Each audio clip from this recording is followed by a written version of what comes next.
Hello and good afternoon, Xbox Nation. Welcome to this week's new episode of course, the Xbox Factor podcast. I am your host, Mr. BoomStick XL, and I have surrounded myself with some of the best in the business, the coolest cats on social media, and of course, the panel that will be delivering you one hell of a summer show today.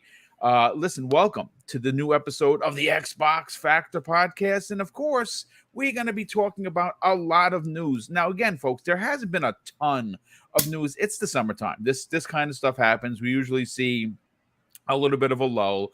But today, folks, we're going to be talking about the Elder Scrolls. That's right, Elder Scrolls. Now, what can we talk about the Elder Scrolls? Well, quite simply, the modding community, known for doing some of the best work in the business, and a lot of folks eventually get hired on to these development houses because their skills are unrivaled. Well, they just added a massive patch that went to the Elder Scrolls, and you can now play with up to 8 players. And on the day of availability, there were over 50,000 downloads. And we're going to talk about whether or not this should be something that Todd Howard and that team should consider for the future of the franchise, because, as great as these games are, it's usually better when you play with friends. And when I saw that it got 50,000 downloads in the first day, there is a market for this. And I think Bethesda is watching. Of course, we're going to be talking about Umbra. Infinite Umbra, who just joined the show a couple of weeks ago, is going to be leading a topic because he had put out a really important tweet that really does paint an unbelievable picture for the future of Xbox when it comes to ownership of the most legendary RPGs in gaming, and they're all under one umbrella, and that umbrella is Xbox. And then, of course, folks, we're going to be talking about Risk It for the Biscuits tweet. Now, he's going to be joining us next week as a guest here, and he put out something, again, folks, perspective, right? Like, we are currently as a community for Xbox a little bit down, right? We're a little bit dejected, if you will, because Microsoft, unfortunately, doesn't have anything coming out for the remainder of 2022. And you know what? It's water under the bridge. It's spilled milk. It is what it is.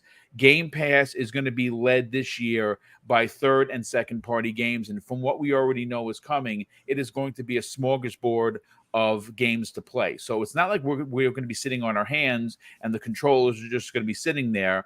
But, we all still think, and at least I do anyway, that your platform's identity is always something that is looked upon by its first party prowess.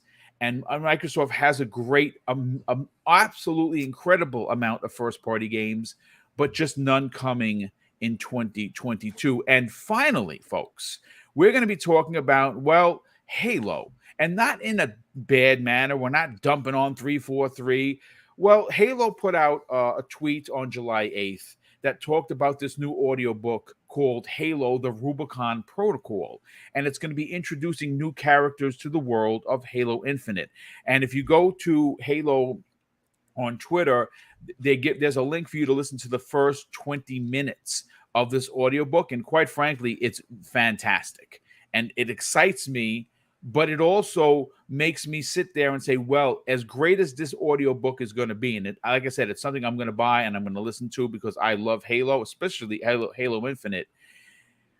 We got to know about the first, when they're going to bring some single player content to this game. The one half of the package that released last year in the single player is phenomenal. If you've not played it, you definitely should. It really is one of my favorite Halos of all time.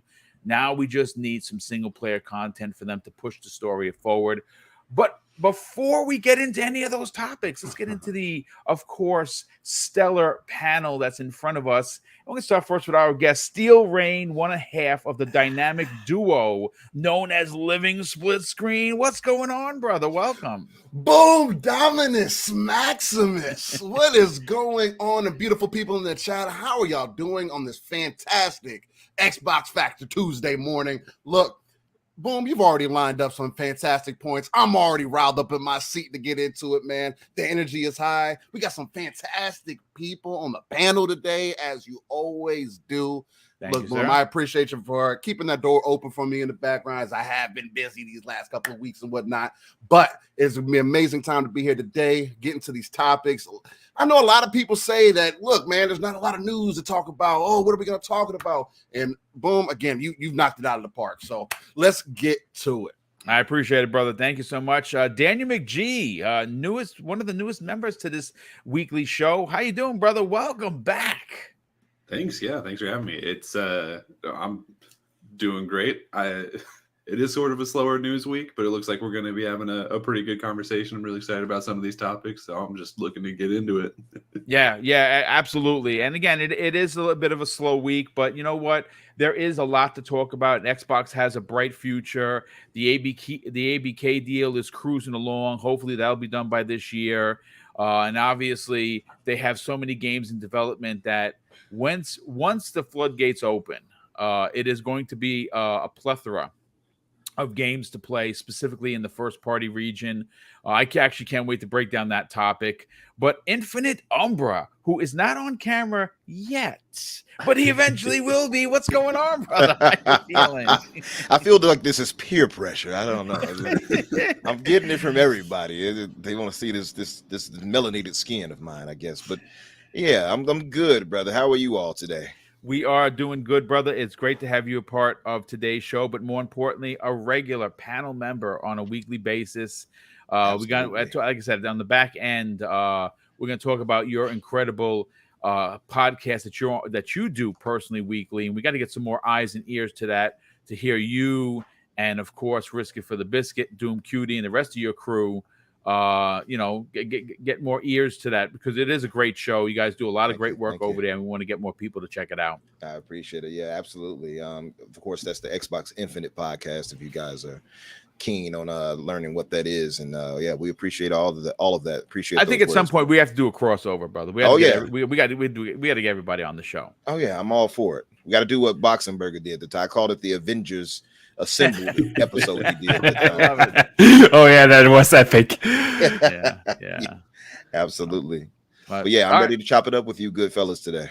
Thank you very much. Real quick, Bunty in the chat drops a very generous $10 super chat to open up the show. He says, "Good afternoon, Boom and panel. I'm going to be listening in and out, but I see you sent me a message about winning something. Remember, Boom, I'm not on social media, so please hit me up on Xbox." Yeah, I'm glad that you brought that up, because someone had impersonated Mr. BoomStick XL's channel on YouTube and decided to start having people try to message them. They have been reported over 100 times. They opened up a YouTube channel called Double Barrel Gaming with no spaces, and there's no subs, and there are no videos. It's basically a scam. They'll tell you that you won an Xbox Series X, but send them $150 for shipping. Now, as you know, folks, Mrs. Boomstick and I we never ask for anything, shipping or otherwise. We pay all taxes, all shipping, all handling, all insurance, and you are never asked for anything. So that is unfortunately a scam. Again, it has been reported to YouTube over 100 times. Big shout out to the community that stepped forward and reported this scam. It's identity theft for sure, because they're using my picture. This happened to Dealer Gaming, from what I understand. It's happened to quite a few of the more popular YouTubers. And I don't know if YouTube has done anything. I was told don't expect them to do anything. And in fact, that is the case. It's very disappointing, because obviously I sent them the proof. I sent them the link.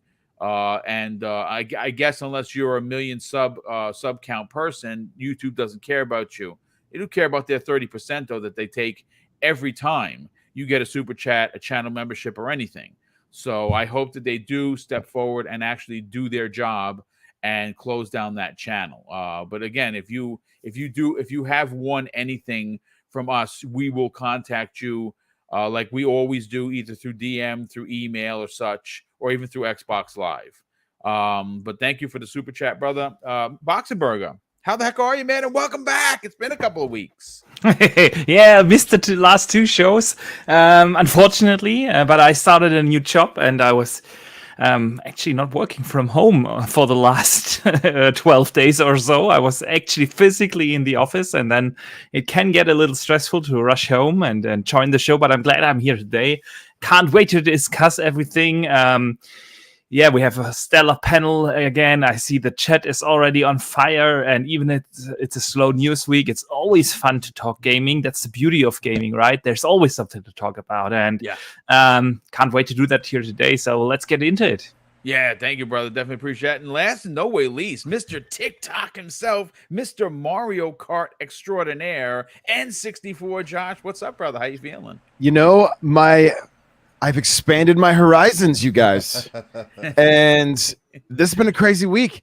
We did a TikTok sponsored like Among Us stream, which was super fun. Oh, that's cool. But That guess is what awesome. system I was playing on? The Xbox, so that I can run around as my little Among Us dude as Master Chief, right? Oh, Because that's nice. that's what you got to do. Also started doing Among Us. I'm sorry, Fall Guys on Fall Guys, so good. So addicting. On TikTok, and we're also going to do custom Fortnite as well. So if anybody's looking to play their Xbox with me on TikTok, you got opportunities. Nice. Well, listen, we'll get more information at the back end of the show to get more eyes and ears to you over there on TikTok and all the other social media aspects for you, Josh. But listen, folks, let's talk about video games. That's what we're here to talk about. And there's one particular video game that is legendary. It has been put onto everything, including refrigerators. It is a first-party IP, and we do not expect the next Elder Scrolls or the follow-up to Skyrim, which would be Elder Scrolls 6, for at least another 5 years. That's a bit disappointing. But, folks, the mod community continues to dazzle. They continue to deliver in ways that go well out of my imagination. And folks, what are we talking about? Well, Skyrim Together mod just launched. And in 24 hours of time, they received 50,000 plus downloads. Now, if you're curious as to what the Skyrim Together mod is, it allows you in this single player game to invite your friends to then play the game as you would single player, but with a group of your friends. And this is what's crazy about this. The dream of the multiplayer Skyrim experience has been something that a lot of people have talked about. And I know that, and of course, I'm going to go first to Steel Rain. Steel Rain is our resident multiplayer dude. He's talked about this on Living Split Screen. Him and Pong had many difference of opinions, may I say, regarding Pong being a single player dude, much like myself, and of course Steel being more of a multiplayer focused guy. Now, here's what's interesting: is that currently it allows up to 8 players to traverse the world of Skyrim. And it's something that a lot of people have dreamed of. It is now something that is an actual reality. And it is done by the modding community, something that Bethesda embraces. They've embraced them for all of their IPs to have the modding community come in and do the work. And we've seen some people actually get hired because of the work that they were doing as a modder, and now they currently work for Bethesda proper. I want to start, of course, with Steel Rain. Now, Steel Rain, this is very interesting now. And again, this is something that a lot of people have been asking for. My question to you is, it seems to be successful, to be honest with you, right? It seems to be a success. The question is, being that the next Skyrim, or the Elder Scrolls 6, as it's been called, is not coming out for at least another 4 to 5 years. Do you think Yeah. Bethesda watches this with a keen eye and makes this a major aspect to the game? Because it seems like it's a success. And hopefully I'm coming through clear, nothing sounding too off and everything. But for me personally, I think this is something that Bethesda ZeniMax has been looking at for a long time. The main reason of that, why I say that, is because of Fallout 76. Regardless of how you feel about the game, no, it's not my type of game either. Although it is more of a co-op base game, multiplayer base game, and it has had major improvements over the last year or so to the game itself. I believe this is just something that they've been looking for because multiplayer has been proven to keep people invested in your ecosystem. I know we like to say that single player games aren't necessarily one and done games. Now, the opposite side of the fence are going to tell you, well, they are.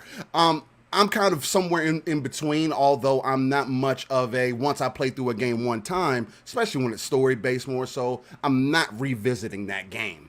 That's just me. I also play in the harder difficulties. I spend hundreds of hours in those worlds, so I feel like I get my just due. But I do feel like this Play Together mod that they did with Skyrim is the perfect example. I mean, 50,000 people on a mod. Yeah, it's only available on PC, but we do also hear that the modded capabilities and everything are planning to move at least more so closer to consoles also, so that you have instant access to those things. So I know there's some variances and there's some differences and there's some limitations that they have set in place on the consoles.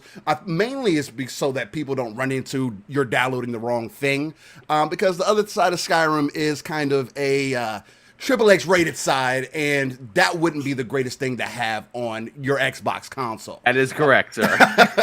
So you do definitely have to be careful with those types of things, but I do definitely think that that's something that they're looking for. I actually think that it's something that they're planning on adding, or at least in conversation to do in, in No Man's Sky, Bethesda. No, no. I think it's also what they're looking to do in Starfield, is maybe not up front, and that might have been part of their plan. Hey, how can we add also a co-op experience to this game? Although, yeah, of course, we know Bethesda is more of a single-player, inline, focused, story-driven. You just get yourself enveloped in the world. But why not also add a multiplayer proponent to it, especially if you can do it later on, because people do know you to be more single player focused typically. So this is definitely that perfect moment. We are, like you were mentioning, Boom, they are seemingly now bringing more and more people in from the modding community. I don't know if people have been paying attention, but for the people that did the Fallout 4 mod called Fallout London, that was made by modders in the community, and it is literally a DLC sized type mod that has been accessible to a bunch of different people at this point. And Bethesda's actually reached out to some of the people who were part of that modding team, and they have pulled them in, while others have kind of turned down the deal. So yeah, there were a couple that said no, which is right. I hear you, but I mean, again, if you're making the game, it depends. Sometimes the contract of work might be better for you, and maybe they didn't see something in that deal where they wanted to be tied in. But I definitely think it's going to be something that they have to consider. Again, I don't think Bethesda ZeniMax also had other software, like we heard about Orion. We still haven't heard anything about that. They were already working on things at the back end to work on their longevity. Because again, you could spend 300 hours in Skyrim, but that's also going to vary between person to person. Like, biggest example I could use is like with Cyberpunk, for an example. Pong put 300 hours into it. I put 50 hours into it, and me and him both love the game equally. Yeah. But if there was a co-op proponent to it, maybe we could link up at that point, do something completely different, take our story to a different level, whatever the case may be. And I think that's going to be the same kind of thing that ends up in, if not in Starfield, in their next Elder Scrolls, whatever the case. I don't think they're going to wait that long to implement those things.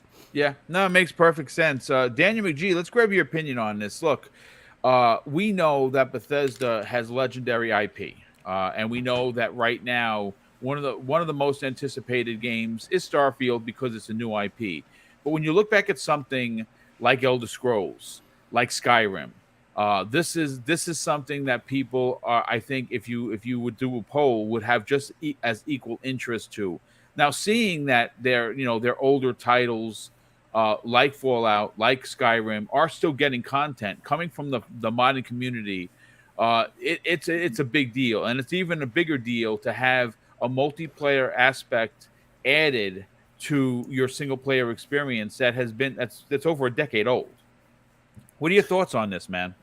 Yeah, absolutely. So, I mean, there's no arguing with numbers, right? Like the 50,000 people who downloaded this mod that probably most people didn't know existed is like, those are impressive numbers. Like that's a good a good chunk of people. For me personally, like I don't really need co-op in my Bethesda games. Like it's just not something that is going to do anything for me. I feel like that's what ESO is for, or Fallout 76 at a stretch. If they wanted to like tap ZeniMax Online to create multiplayer modes for their games after the fact or even during production, I think that would be a good idea.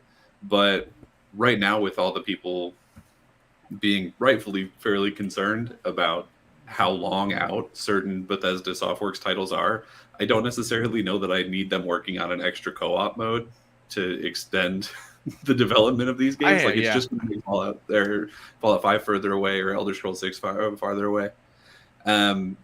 Really, at the end of the day, I think Bethesda just needs more support studios. I think they need to expand. I think they actually just did a couple years back, didn't they? They opened Bethesda Dallas. It used to be some other studio, and they acquired it.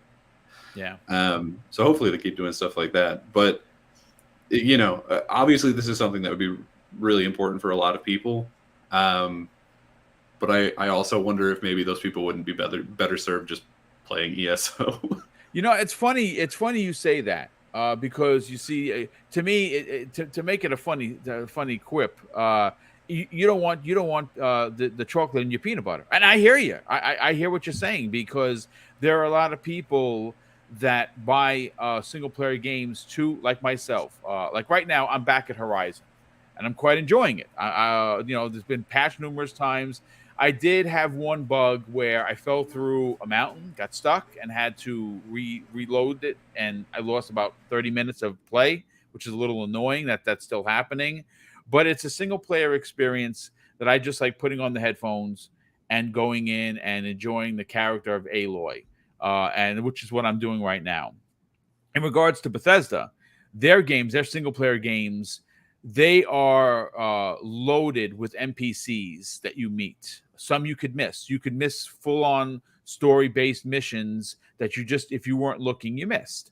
What I've seen from a lot of people in the community, no one in particular, that there is some concern for something exactly what you said. Hey, listen, just make the single-player game that we all know we all want. And that is a running narrative. And I think you're onto something, that maybe this is something that for the Elder Scrolls 6, which again, it's slated to be what takes place after Starfield. And we know Starfield's been delayed. Starfield is coming next year, first half of the year from what we understand, whether that's in January or in June, we don't know, or somewhere in the middle. But they're currently, buckling down and getting everything polished. So I don't think there's any work going on a game that's potentially 5 years out. And even adding co-op, maybe that would be best tasked to a whole different team, so they wouldn't be pushing this game more, though. That's actually an interesting theory. Infinite Umbra, let's get your opinion on this, brother. What are your thoughts on a multiplayer mode coming? Not a PvP. You reach out to 3 of your buddies. Hey guys, listen, I'm having trouble with this particular dragon on the top of this mountain, and I need somebody to help me kick his ass. You guys want to jump in? And you grab your 3 buddies. The 4 you got out there. You take a lot of pictures of you in your decked out armor, and you beat the dragon. Is that something that needs to come to Elder Scrolls 6? I don't know if it needs to come, but I'll tell you what, after climbing up the mountains the way we did in Halo Infinite, I feel like you got to have a grappling shot now. There better be something grappling. Yeah, absolutely. That we need to fly up for us. Yeah, we need to fly up that thing. But and I'm going to hijack my other buddies if they do join. But no, I will say, I don't know if it needs to happen, right? And I'm with Steel Rain. I'm with with Danny on the idea that I don't want necessarily to have multiplayer inside of single player stories like that.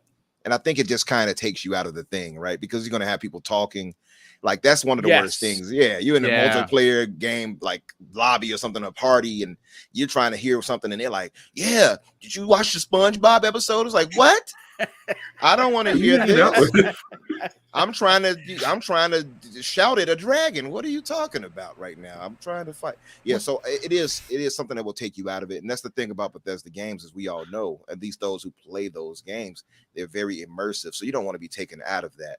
I will acknowledge that, but I think an optional co-op experience would absolutely be dope. And I think it'll be something that would absolutely expand the lives of those games if they did do it. And I'll say this because I looked into it further, and Todd Howard and the team they're not against necessarily doing it going forward.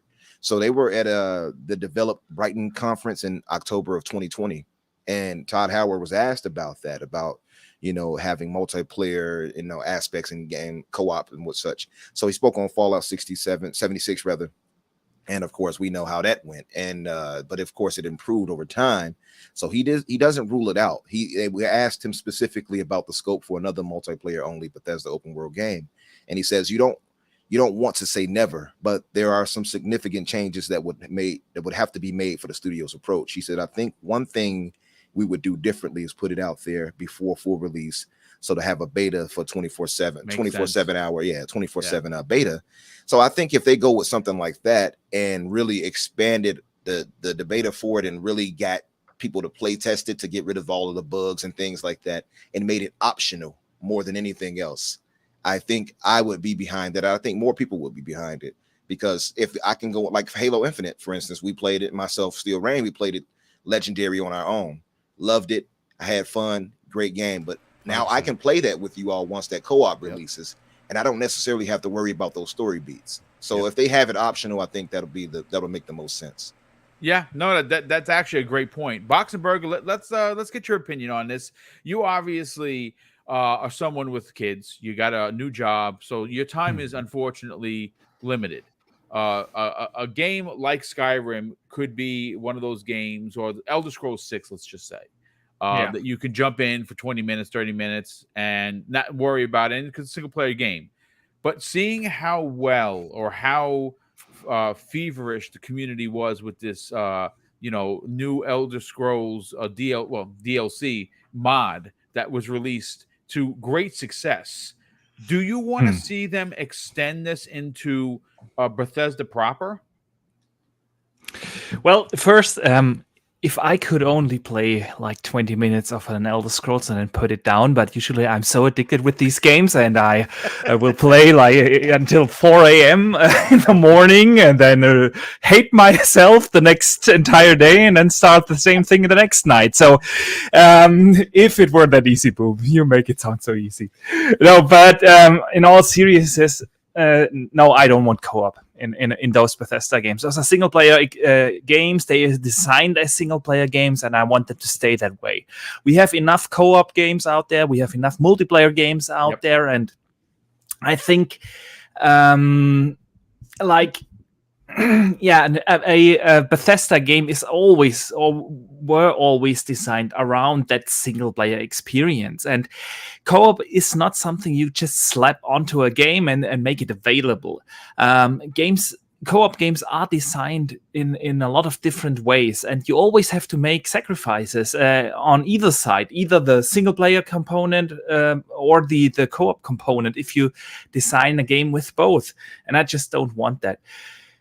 The beauty about these Bethesda games is that they are these big single-player experiences, these immersive worlds that I just enter, forget everything else, and then I play the game as I want to play it. And I want them to stay this way.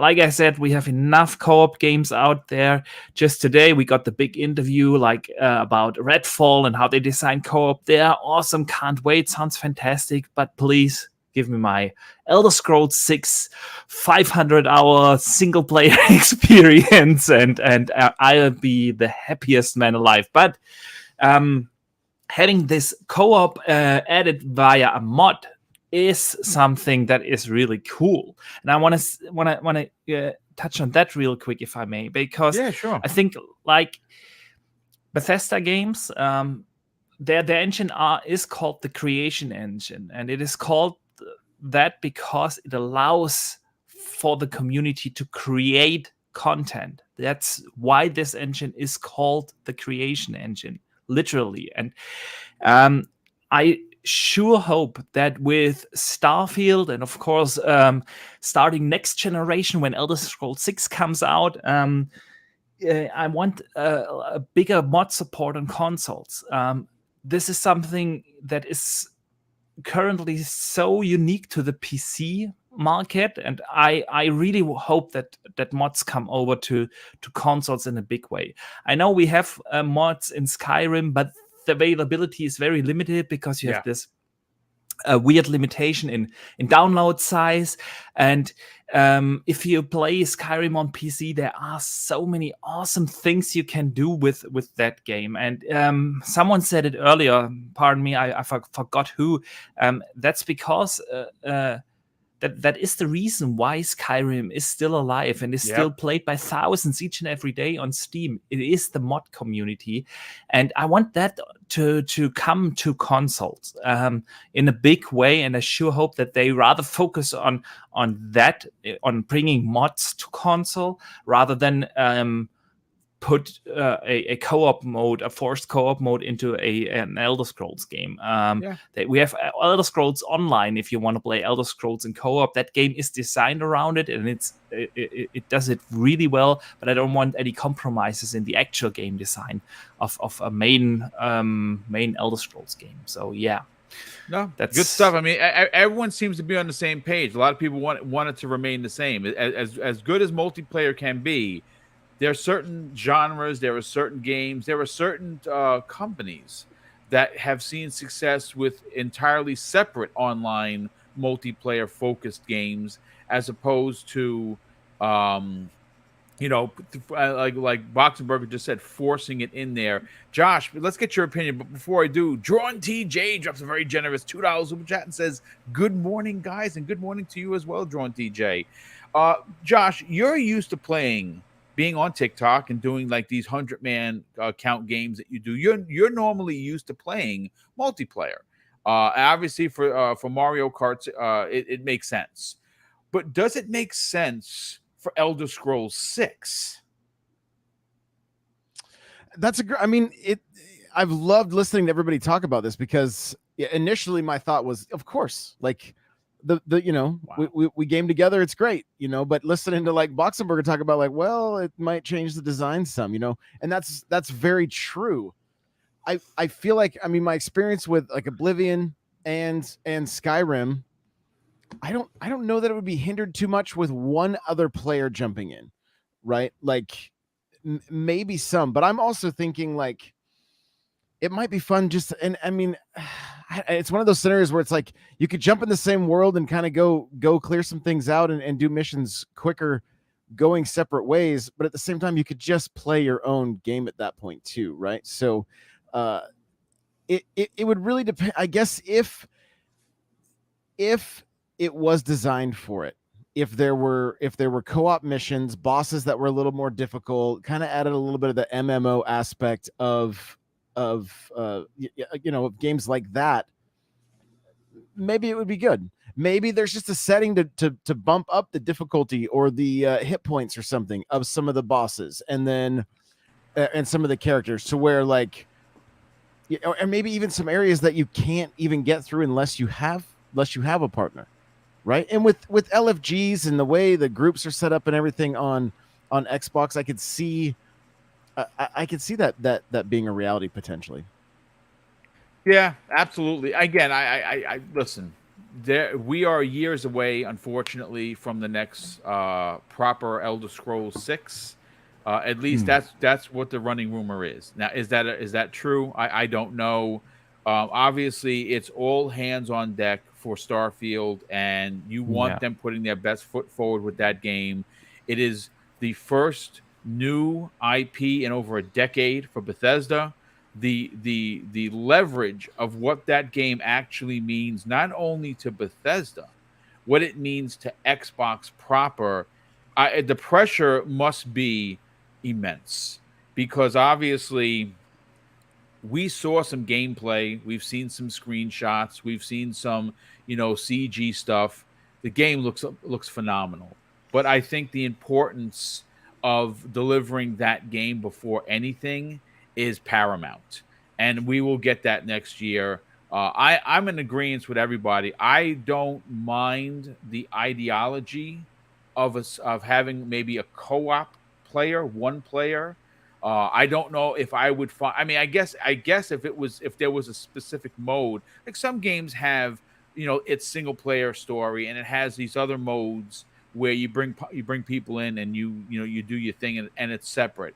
Maybe that's the way they handle this. Maybe the ESO team jumps in and says, "Yeah, Elder Scrolls 6 will handle the multiplayer aspect of it while you do the single player," and they allow that to grow that way. Who knows? But before we get to the next topic, I got to thank somebody which just dropped it's just ridiculous how expensive this super chat is. It's $100, ladies and gentlemen. And not only do I feel unbelievably humbled, I don't even feel completely worth it to get that kind of money for what we do here. But he drops a $100 super chat, and that comes the way of Drawn TJ, who's a generous friend of the program. And he says this: I think that the single player game should have this option. If you want to play it by yourself, go ahead. Nothing's stopping you. But there are so many games that could be even more awesome, even with just one friend. Mods needs to come to console, like improvements to games. And that I absolutely agree. He drops another $5 super chat and says, look at the modern way that made GTA 5 look better. The modders, that made GTA 5 look better on PC than the devs took him only hours. Yeah, some people are just unbelievable talented. And again, just to throw it out there, this is a separate topic. Did anyone watch what that guy did for Kenobi, the series? He cut it down to 2.5 hour film. Oh my God. I got to get the link for you guys. I saw Josh from Den of Nerds talking about it. I'm getting goosebumps. I didn't see that yet. I haven't watched it. I'm gonna watch it. I've only gone what Josh said. He went in and redid everything. He cut out massive parts. He made it a 2.5 hour film of the series. And he changed the music in some aspects. On certain parts, he added music, and they, according to, it hit so hard that Variety did a story on it. Oh wow! And I saw the series. The series, dude, I thought it was overall. I'm going to get the link and drop it for everyone. I'm waiting for Josh to get back to me. We probably need to hurry to watch that, because usually Disney is really quick in taking stuff like that down. Yeah, supposedly it's sewn up in 2.5 hours, and it's supposed to be amazing. I can't wait to watch it. But that's getting to the point of the modding community. So, boom! Before you move to the next part, I want to point out that the good brother Miles Dumpier, as Dealer would say, is in the chat. And just to point out, John TJ, he is. There he is. John TJ, I want you to adopt me, by the way, because you keep dropping all this money like that. My brother, and I owe this brother too, because he actually got me Modern Warfare 2019. I gotta repay him with a game. But Miles pointed out that he thinks Elden Ring is an amazing example of a game where co-op adds to the amazing single player. Great point. And I can agree to that. Yeah, I mean, it's a solid single player experience, but if you bring a buddy with you, it's even better. And thanks for being here. And here Miles Dompier adds, Starfield with co-op would be a slapper. I don't think that's too far from the truth, brother. I think you're onto something. And thanks for being here, Miles. We definitely got to get you back on one of these days. Love what you're doing over there at Windows Central Gaming, and of course your Saturday program. Listen, if you're not following Miles Dompier, folks, I'm telling you right now, you're doing it all wrong. But listen, let's get to the second topic of the show, folks. And this one is interesting because this comes the way of friend of this community, Risk It for the Biscuit, who again is going to be a guest next week on this show. He put out a tweet on June 10th where it says hashtag Xbox 2023 is going to be huge. After 2022, there'll be no more waiting. Best clear those backlogs now because Xbox Bethesda, ABK, and Xbox Game Pass is coming in hot.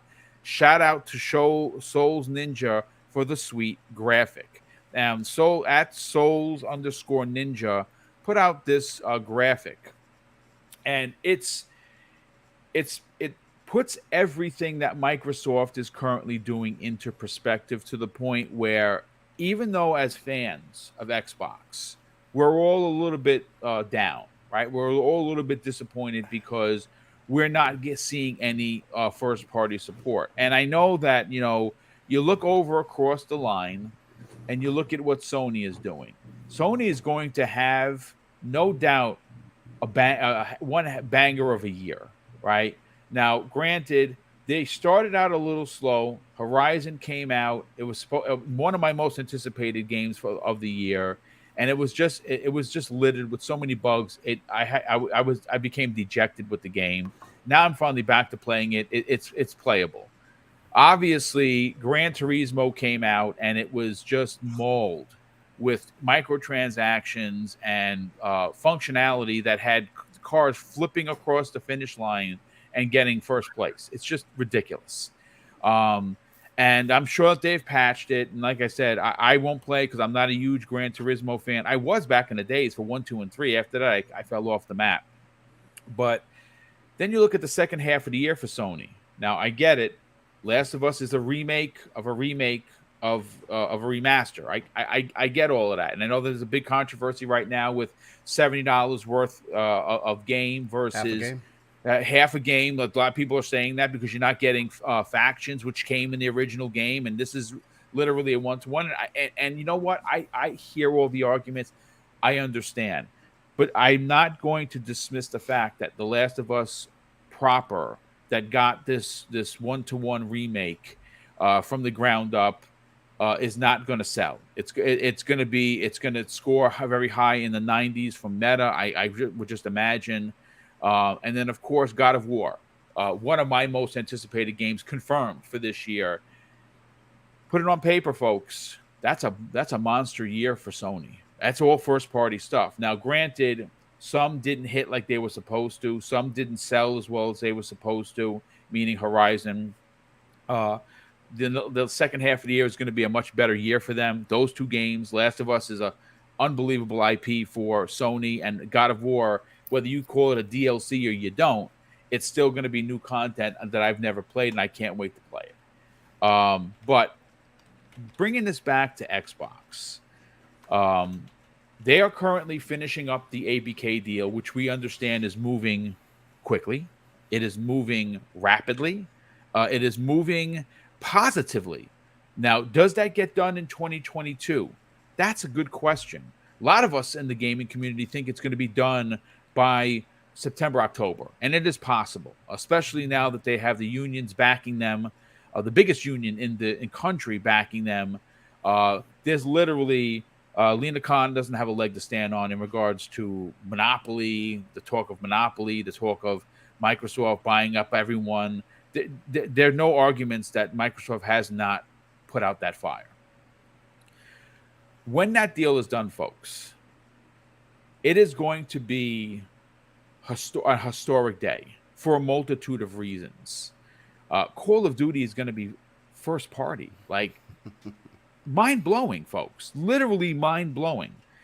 But why I picked to talk about Risk It for the Biscuits tweet is the graphic that was put up by Souls Ninja really depicts how many studios that they currently have. They will have 34 when this deal is done, 34 plus, right? And they're still looking. We know this for a fact. Once this deal is signed, sealed, and delivered, they're going to start looking again.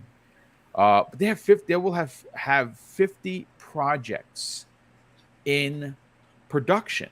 Now, I understand this year is a wash, but next year moving forward, and I know we've said this a lot of times, I'll wait for next year, and it does get frustrating. It does, but you can't argue that last year's wasn't an epic year for Xbox. They won Publisher of the Year for a reason, because they had a lot of great games. This year, okay, it's a bad one. You know, they dropped the ball. 2023, at least for the first half, looks like it's going to be a monster year, and the second half is going to levy a couple of other games for sure. I want to go right to Umber on this. Obviously, you work weekly with Risk It for the Biscuit, and he's not a troll. The guy knows his stuff. He knows his business. This is a great tweet, and this really does and should calm a lot of the fears that Xbox gamers have in regards to what's going on over at Redmond. When you hear they're going to have 34 studios and 50 plus games, are the floodgates literally going to explode open without being able to be closed? Yeah, I think that's the general thought, right? And it's like you said, I think it's because we haven't had it yet. It hasn't happened. The games are not in there yet. We kind of look at it like, yeah, it's coming. We're excited, but it's not really hitting us yet. That Call of Duty is going to be first party, and all those games are going to be, at least most of them, will be coming to Game Pass pretty much immediately, and then transitioning future titles into the service day and date. So and that's outside of the other IP and things like that. Yeah, I don't know. I don't think it's hit everybody just yet, but the future is extremely bright. That's why, like, I look back at 2000 and I would say 15, when we had 5 studios with Xbox, and I look at it now and it's like it's night and day, right? And that's obvious because of the teams that they picked up or whatever. But it's insane, really, to really think about so much coming. And just to point out, Miles actually made a really great article on Windows Central, just looking forward to Xbox games and PC. That's 2020 and 2023, and that's not even speaking to the future of games beyond that, really. So, yeah, the future is extremely bright, and we have games we haven't even seen yet, at least shown yet. We've heard about it and rumored from Jez and other people who have spoke about it from inside of things, like Compulsion's game and Project Midnight, and for instance, In Exile with their game. So it's just so much to look forward to, actually, that I don't know how you could not at this point be an Xbox gamer just based off that potential. And like you pointed out a second ago, Boom, as far as them being the publisher of the year for Metacritic and things of that nature, it's not just because of the games, coming out being solid, right? Like, the thing that I think that's the biggest improvement from Microsoft is that they're going for quality now, outside of the quantity, and the quality is there. And that was where they were lacking in certain areas, really. And I think now that they've gotten these other studios, I think Phil and team have really focused on giving us quality titles. So more than anything of us just getting these games is the fact that we know that once we do get them, they are likely going to be great games. That's the thing I'm most excited about. And yeah. I mean, we can go on and on about speculation of what we can expect from them. And I can do that all day if you really wanted to, but I actually love speculating. But Speculation Town, you have an invite, brother. I know you've heard me say that. Yeah. Just so you know, we have co-mayors, and you can join us. Me, Kong, and Mav, co-mayors of Speculation Town. Yeah, because I look at things like that, and if I had to speculate on things that these studios could do, I mean, they already have some type of relationship with so many big time, not studios, but businesses such as Disney. I mean, it can really expand in that direction and go from things like that with not just with ABK, but with Bethesda. Mm-hmm. And I can only imagine them using some of those things, like we talked about in the past show about Bethesda and having the Star Wars license and seeing what they can do with that. So it's just so much that can really happen from that. And we don't know all these 50 plus games in development. That's just the thing about it that keeps me so excited. Yeah, so it's like when people come down and try to tear things down on Twitter or whatever it may be, you will never find me feeling doom and gloom, because I just know it's too much good stuff coming. Eventually, it just takes time. That's the only thing. Yeah, no, I mean that's a great point. Listen, Boxenberger, let's get you in before you have to put the kids to bed, because obviously you got to step away for a second. Family stuff is more important than silly podcasts. So listen, you just dropped a video talking specifically about this. And it was absolutely fantastic video, as they all are. And folks, if you listen, if you don't know who Boxenberg are, shame on you. His videos are produced as well as Colt Eastwood, friend of this program.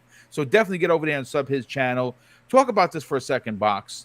This is, again, there are a lot of people that are a little down. We're not sad. We're not crying in the corners or under our desks. We're disappointed as fans because we want our favorite platform or our favorite team to be better, to do better, right? That's just the nature of the beast.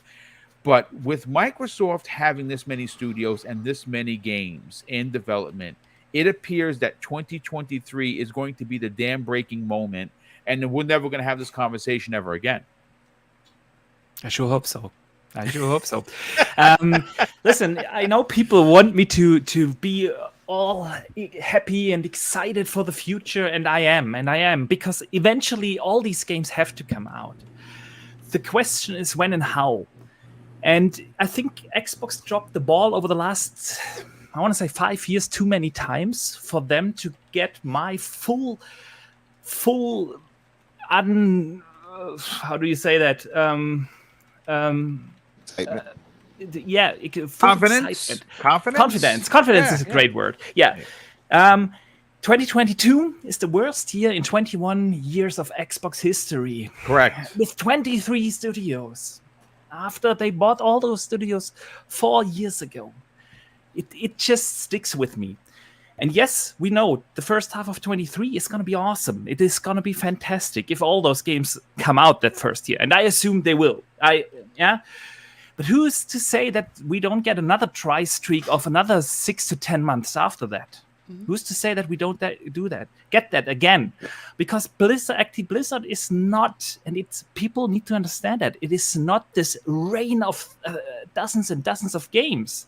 Activision is only working on Call of Duty right now. Then we have Blizzard, and we know about 3 games that they are making. It's Diablo, it's Overwatch, and it's the unnamed survival game that they announced. So that's about it. It is not that we are instantly getting like this waterfall of games with dozens and dozens of new releases available to us. It is not the case. So as much as I'm excited for all these games like a Fable and a WoW, the Perfect Dark, it's incredible if you think about it. What they have in the pipeline, what they have announced, like they have announced, or we know about as of right now, 19 different Xbox first-party games. It is insane. But they have lacked proper studio management, proper release pipelines for so many years now. And only because they had 3 fantastic months in 21, I have not forgotten that the way how they released games in the last decade and how big they dropped the ball this year. So, yeah, I'm looking forward to play all these games, but Xbox has to prove a lot. They have to prove that they can manage that. Activision Blizzard is gonna be a monster task. They get 10,000 new employees. That's like the same amount of Xbox employees right now and all Bethesda ZeniMax employees together. And Activision Blizzard is a mess in terms of studio culture and everything. You guys know that. It is a mammoth task, and they can't handle the 3 studios that they have right now. They cannot manage them properly. And now you get all these studios in as well. People need to understand Microsoft has to really, really step up their game when it comes to managing their first-party studios.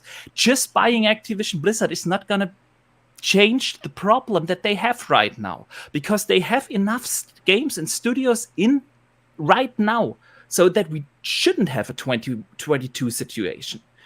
And that is my problem with that. As much as I'm excited for the future because I know what's coming, they have announced so many awesome games. I have to put out the question, is Xbox capable of handling it?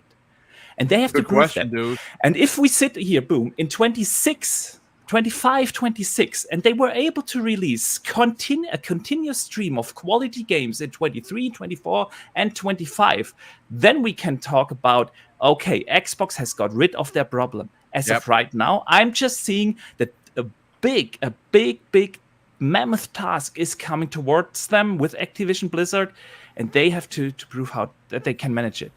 So yeah, the game pipeline should be awesome.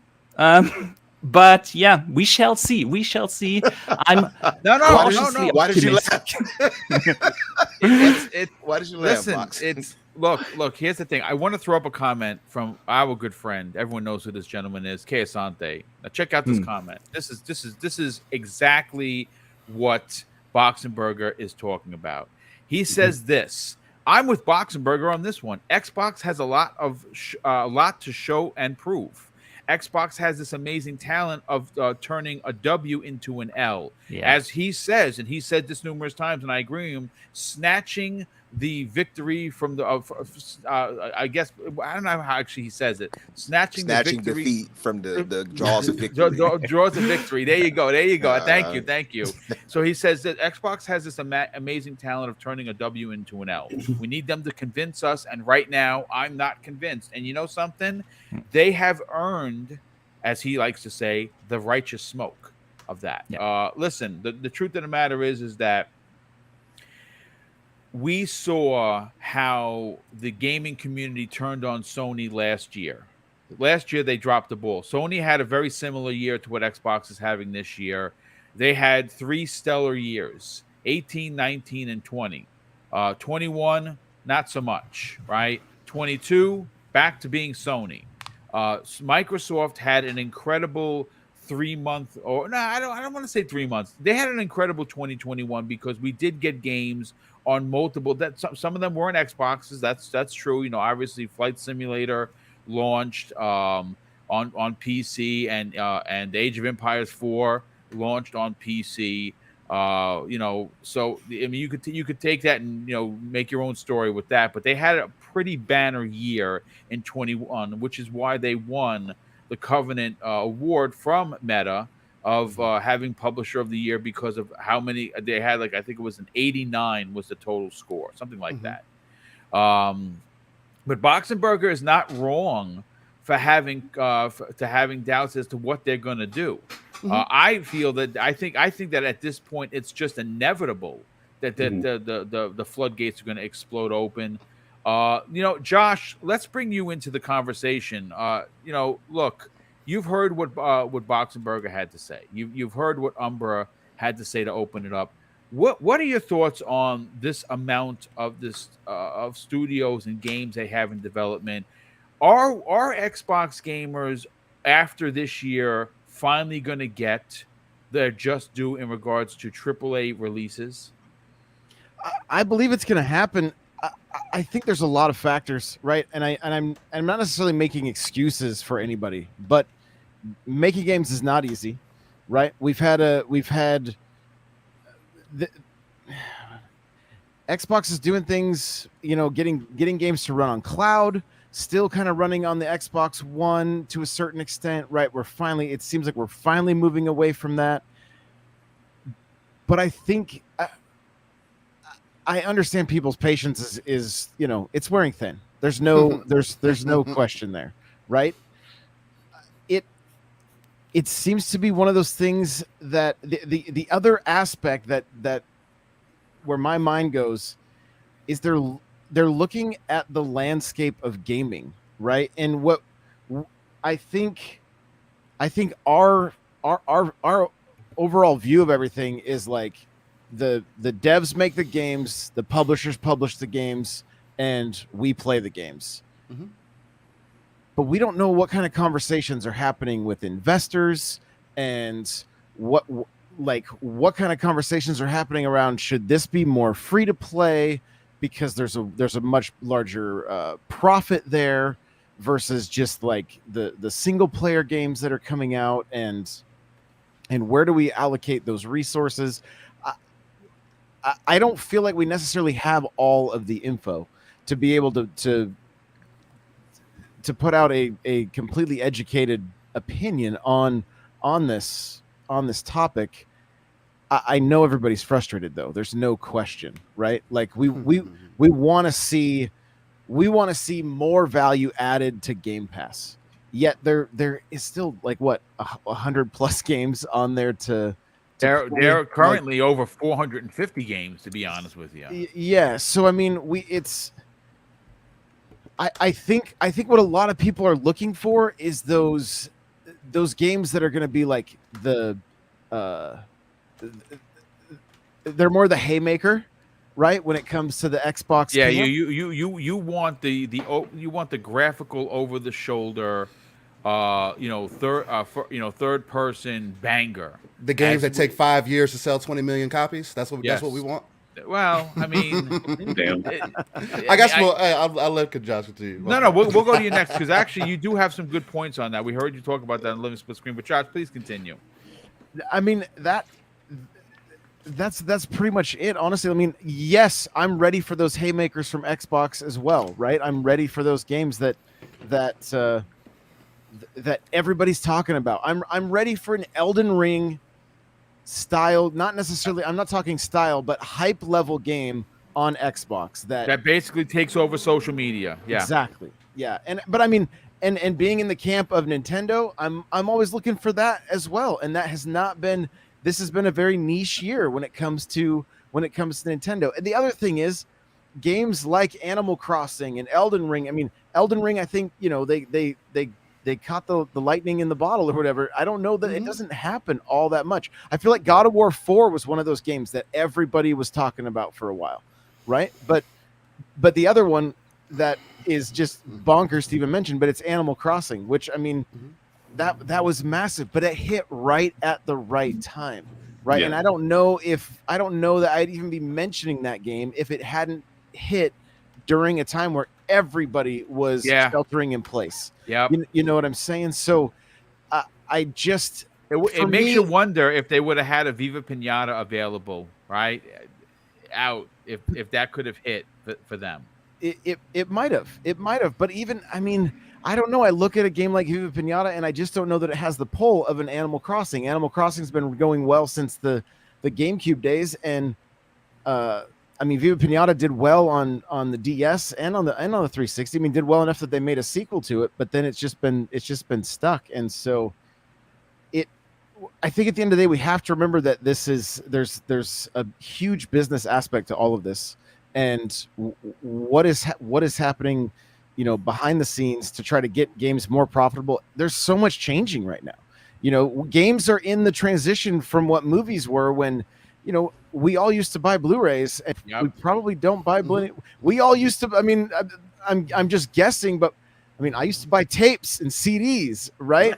Now I stream on Spotify, and now I watch movies via streaming services, and we're getting to that point with games as well. I understand everybody's frustration, and I think we're gonna have to be patient. And I mean, I know we all wanted Halo to be something different, right? We were really hoping that was going to be a big conversation piece, and the campaign was great, and everybody liked it. But I mean, or a lot of people anyway. But it still didn't have the clips going out like Elden Ring did, and that kind of stuff, So it's a waiting game, and I mean, it's okay. We can still. But I had to. I hit this wall with my Nintendo podcast because I was like frustrated that we weren't seeing the games that I necessarily wanted, right? To be able to talk about the games that were on that level of hype that got everybody excited. And I mentioned at the beginning of the show, I'm like, you know what? I'm just going to focus on community games, playing games with people, and just having fun. And when cool stuff shows up, I'm here for it. But I'm also going to look for those other opportunities to just have as much fun with everything that's available to us right now. Yeah. I think just to say, yeah. I hear Box when he pointed out, Box is not wrong. K isn't wrong, right? Mm-hmm. But when I look at it, Boom, we even talked about it the last time, and I'm sorry to cut in because I know still we got to get to you, brother. But I was going to say, we talked about it last time, and when you have some of these third-party offerings that they're giving you right now, and it's coming to Game Pass, to me, it alleviates a bit of that I need a first party game feeling. Mhm. That's one of the things. Two, I have so many games to get through, not just in my backlog, but even the games that they're Constantly announcing they're now. adding every Exactly. week. There's something new. True. Yeah. Exactly. But that's not to take away from major AAA first party titles Xbox has not been giving us. So I see both sides of this, but I will say this, and Box isn't wrong to feel that way and to feel, anxious because they haven't delivered when it comes to that. And it's always that constant wait until next year thing. But I look at it like this. We are in a far better place than we were years ago. Oh yeah, And 100%. absolutely. It's not even a question, right? Mhm. And I think Phil and Microsoft and team are well aware of the stigma they have around them on wait until next year. Yep. So I think they're going to deliver in 2023 and beyond. Personally, they do have to have that streak going. I agree with that, but 50 plus games in development, not all those games are going to be delayed. So we're going to have some hits back to back to back to back. And I think that's just the truth of it. And a lot of these issues they had, even with these things, is, and I hate to use it, but COVID did happen to a lot of that. There's a lot of issues that happened right as they had these things happening and taking these studios in. But not to give them a full excuse, because you still had Sony and Nintendo still dropping games, right? So some of it I still do believe is management issues. I will not ignore that part of it. But I think, though, just to say, and I'm not saying this to be this overly positive person because, I'm not overly cynical, but at the same time, I do believe Xbox is headed in the right direction. I think we'll have a great rest of this year and 2023, just as far as games go for first party. Dude, you're making a lot of great sense. Listen, Steele, let's get you in, but risk it for the biscuit. Speak of the devil. This topic was for you, my brother. He's going to be a guest next week. Like I said multiple times, I want people to stop by and find out another incredible member of this community. He drops an $8 super chat and says, "This guy's Xbox has just found its feet. It's been with, he goes, I've been with them for 20 plus years. Day one, every console except for the Series X and S." I'm assuming that's because you couldn't find it. "Never has the future looked brighter."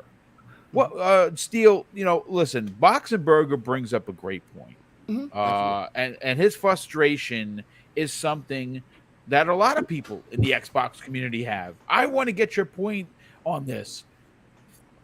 34 studios, 50 plus games, ABK deal, Bethesda in the bag. Is the drought over? Will the floodgates open in 2023 and we'll just never look back? I'll start off by answering your question directly. I do believe it is going to change. The biggest example that I can give you all is look what Xbox is doing without really outputting any first-party games. We got Halo and Forza. Look what Xbox is doing. There's something better than they ever have in Japan. The console sales are better than they have been in the beginning of the 360 generation. Something's going right, and this is without first-party games. I hear people complain all the time, "Oh, Xbox, they can't put out games. We're getting no first-party games." But you got games that you're playing through Game Pass right now that you still haven't finished.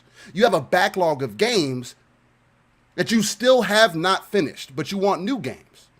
Gamers are entitled, and that is the biggest problem with this current couple generations that we have been part of. Unfortunately or fortunately, I want to paint a picture like this. 2017, this is when that ramp up started to begin, right? 2017, what games did you guys want within the next 4 to 5 years after they acquired these studios? You said you didn't want another Forza. You said you didn't want another Gears. You said you didn't want another Halo. We just recently got another Forza and another Halo. Right. And both games are extremely well-made games. Yes, the only they are. problem Halo has right now is content. Right. Wow, that's a heck of a problem to have. You're not complaining about gameplay. You're not complaining about how the mechanics work. None of that. Other than desync, what are you really complaining about? Most other games cannot even get their gameplay down right. I'll put it to you like this also. It's also a very two-sided conversation, and the blade is always going to be double-edged. So, Halo, single-player campaign, phenomenal. It's a $60 game, though. Last of Us, a remake of a remaster. You're getting half a game. I don't care how you spin it to me. Oh, it is multiplayer. Oh, they pulled it out because it's going to be better, and there's going to have DLC included. And no, it is half a game. You said that everybody was saying this about every other game that the opposition puts out for you. Oh, it's not complete though. It doesn't have Forge. Oh, it's not complete. Oh, it doesn't have this. It's not complete. But when your single player games that have these proponents to it don't have that content, oh, we can still pay $70 for it because that's okay. Yeah, that is we've heard. Well, the quality makes it worth $70, right? Yeah, I don't look. We've seen it. Quality is an eye of the beholder. If you guys think that it's worth that, great, fantastic, and I hope that it is. It's not for me though. My biggest thing about this entire conversation is that I just don't know what people were expecting to get within the next 4 to 5 years. We also, since 2017, have went through at least 2 years of a pandemic where things have slowed down. Yep. I know not everybody cares about development and, oh, I should just get my games whenever I want them. But these are actual people who are working on these games. These people have lives. These people have had to uproot themselves. If you actually care about gaming, how about you do some research on what it takes to be a game dev so that you understand these pieces of art, because gaming is art and should be treated as such. Shout out to the homie Everborn. If you actually care that much, then understand what gets put into these games. Now, if you don't care, just say, oh man, well, I don't have any, it's nothing out there for me. If there's nothing out there for you, then I'm sorry. Well, I'm not going to say, oh, I'm sorry. Shout out to you. I'll take my hat off to you, whatever I need to do, that you have time to play every single game that releases to its totality, that you are bored.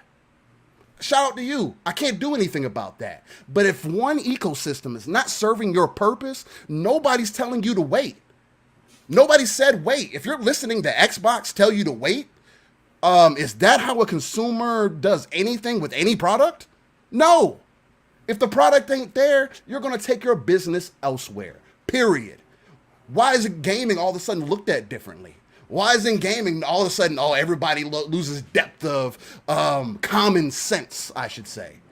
Now, again, that's not to excuse Xbox. Far from. It is, excuse my language, pretty piss poor that there is no first-party, really exclusive games to speak for your ecosystem.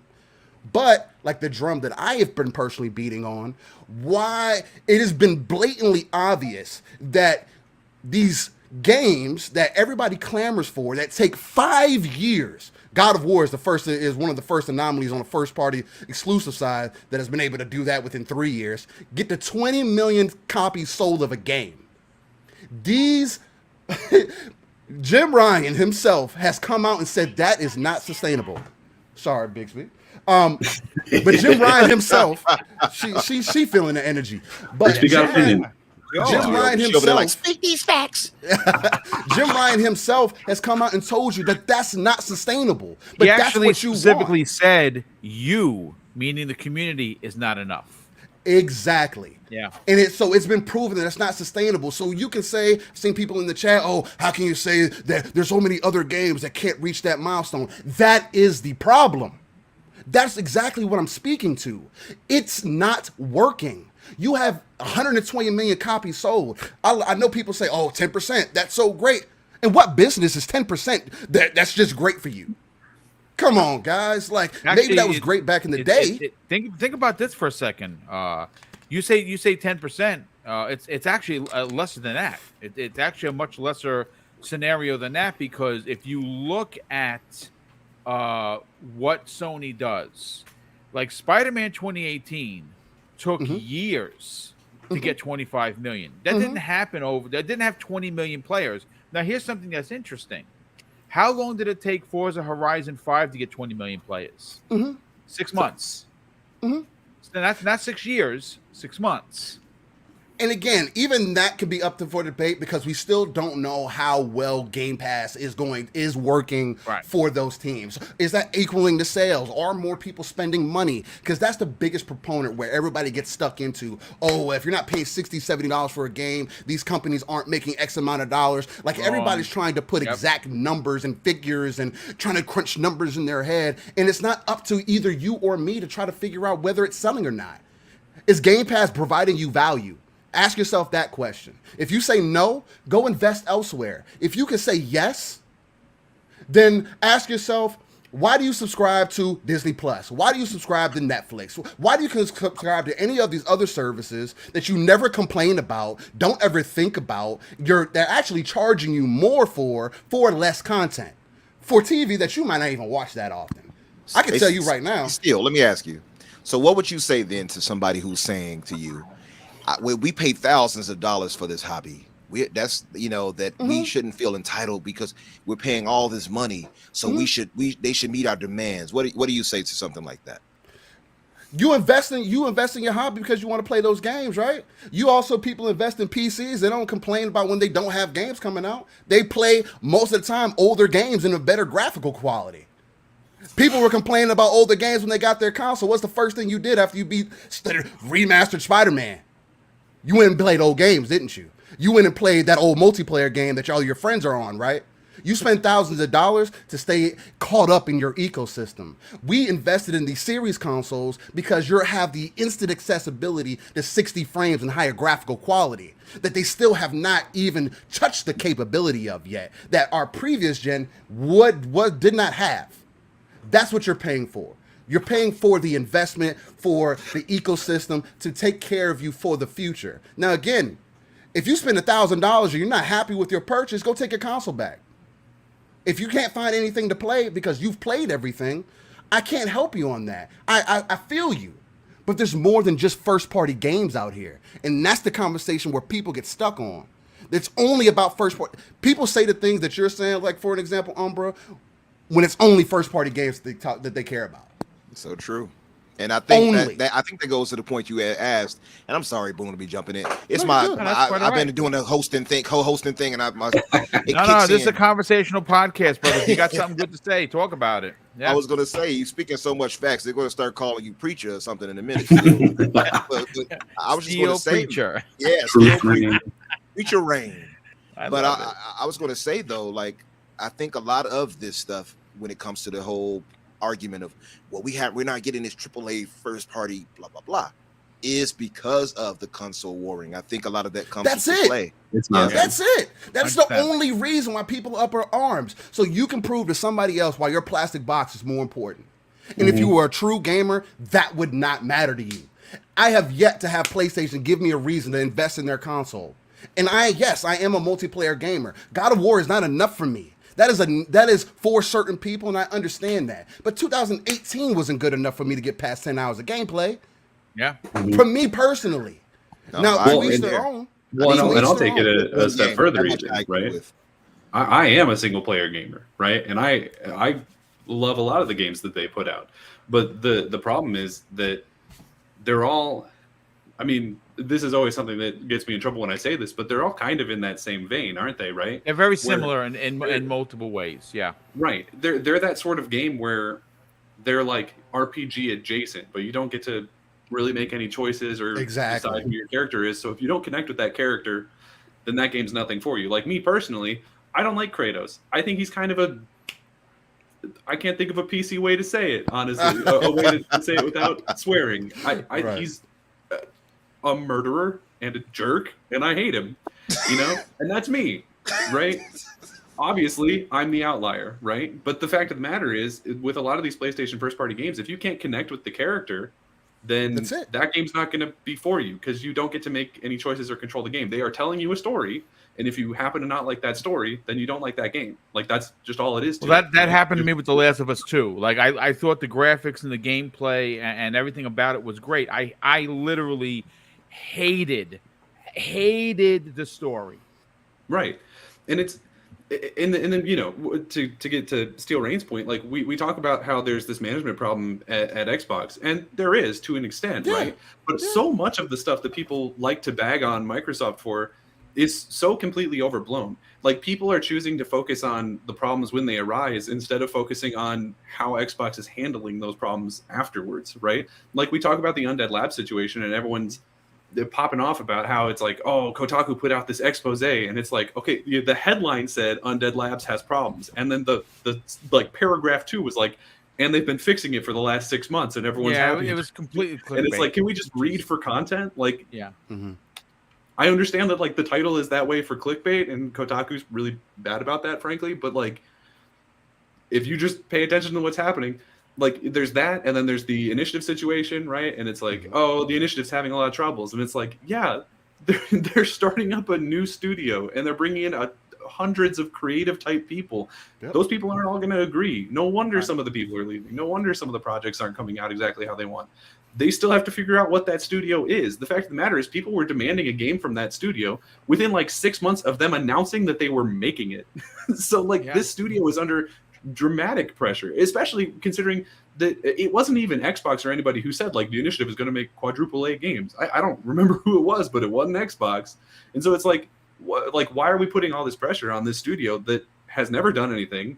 Is, you know, there's no proof that what the Perfect Dark is not going to be as good as the games from the studios that they're coming from. They're bringing people in from Rockstar, from Naughty Dog. Perfect Dark is not going to be Last of Us. Perfect Dark is not going to be Grand Theft Auto. It's just not. It's a brand new team trying to figure some things out, and at this point, it's basically a Crystal Dynamics game. So it's not going to be that. Okay, and I understand that that's upsetting for people, but it's like, why are we focusing so much on these problems that have come up and not talking about how they're solving these problems?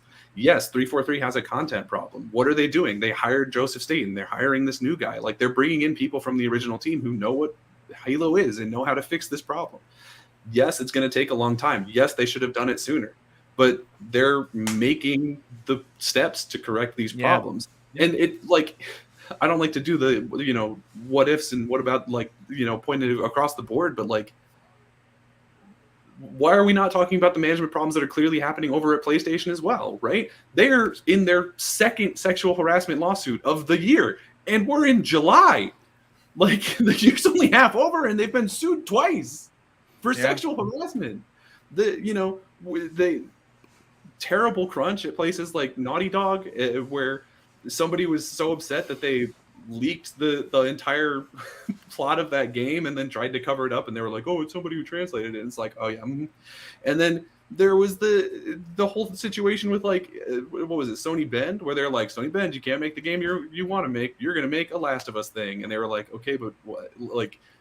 Like people want to talk about how Microsoft has these problems, and they do. Like, I don't want to sugarcoat it. There's no coming. Like, 2022 is a wash. There's no first party ability to say that 2022 is a good year for Xbox. Nobody could do that. I could be wearing the biggest cap in the world, and it wouldn't cover the fact that 2022 is a bad year for Xbox, right?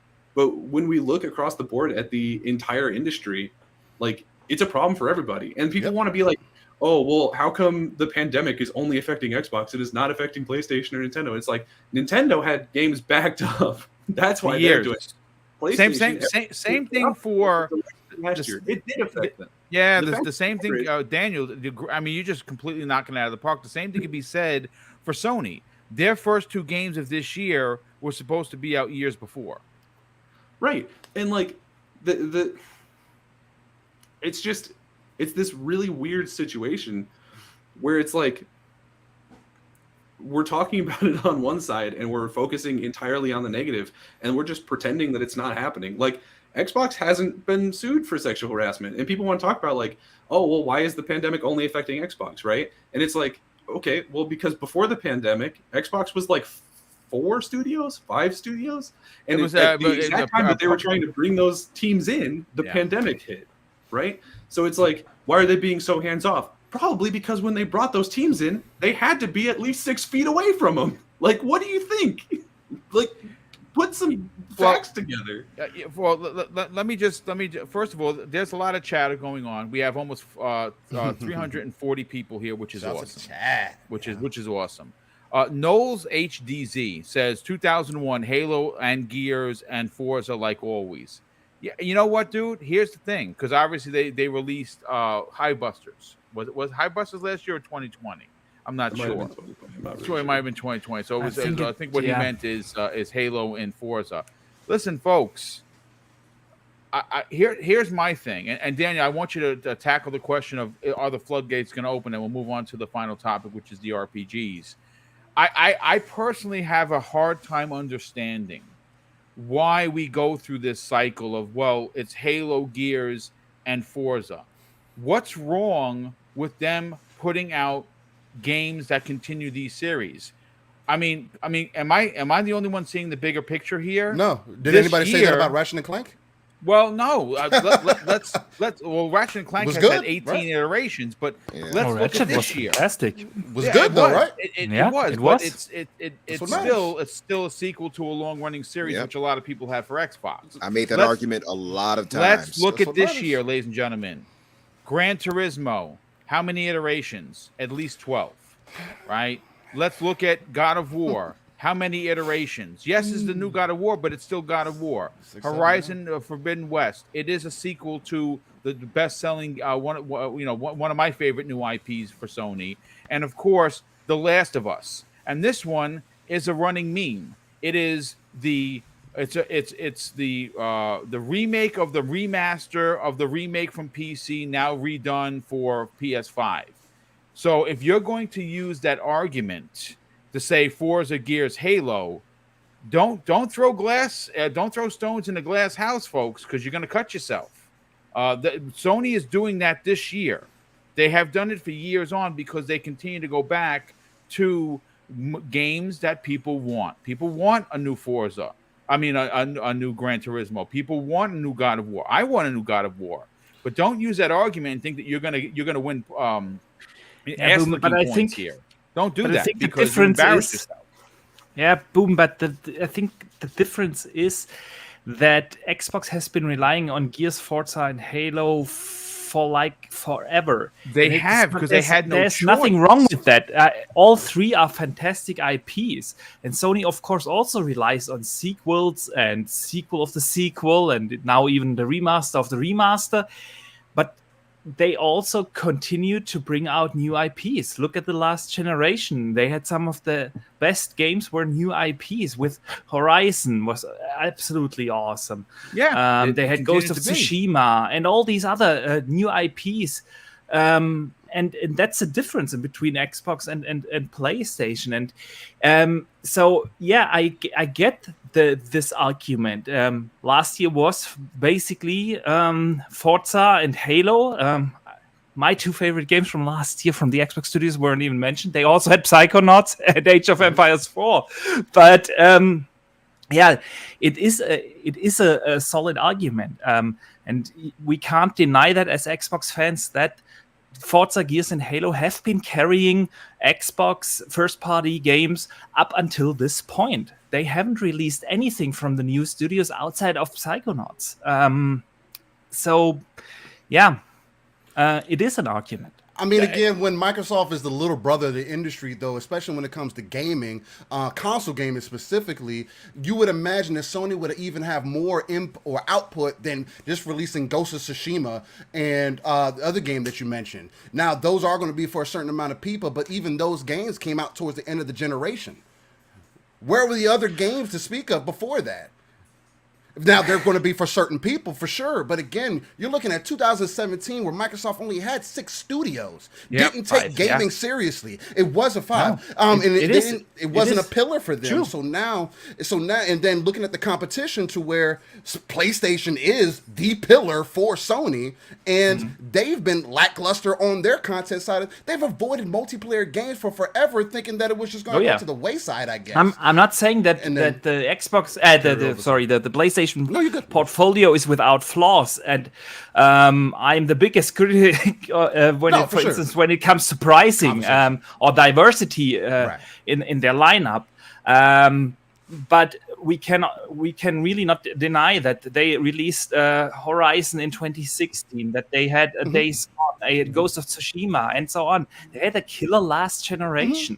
And even though 21 was light, they still had games like Returnal, Ratchet and Clank, and Deathloop. They never had a situation like 21 with Xbox. That's just solid. Yeah. so. Yeah, sure. I to get be that. fair to you, I think I'm- both of you are right. But I think Yeah. I think the problem with it though, Box, is that the fact that Sony has been reliant on them, as Steele pointed out. On top of that, they've been having that strict order of that for 20 plus years, right? Longer than that, actually. So Microsoft just was not backing Xbox the way they are now, and that's just the fact of it too. And that's why the future should be exciting if they get their act together. That is definitely true, but we also have to be real about the situation over the last, let's say the last 5, 6, 7 years. I also think like. It's because Xbox had a lot of exclusive content up until 2015. Yeah. They launched the Xbox One with a bunch of fantastic exclusives. There wasn't really a content difference in between Xbox and PlayStation up until 2015. And like Boom said, that's when they stopped care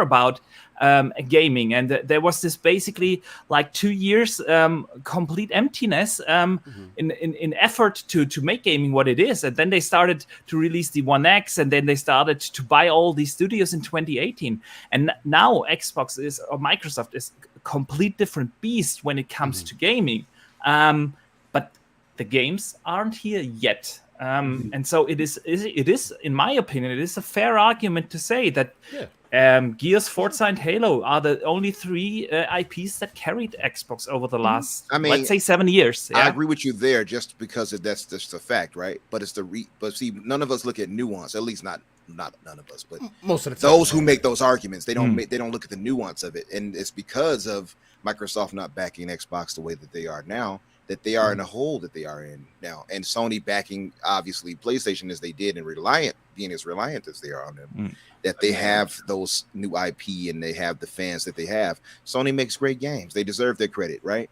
I'm not here to trash Sony as far as that goes, but the reason why is because they've been consistent, and they've been consistent because they had to be consistent. Microsoft did not need Xbox, but now that Phil had stepped up the way he did, that's when they started to back them like they did. Yeah. So I think it's just nuance that matters. So that's why I'm so optimistic for the future, because they spent over $80 billion for these new studios.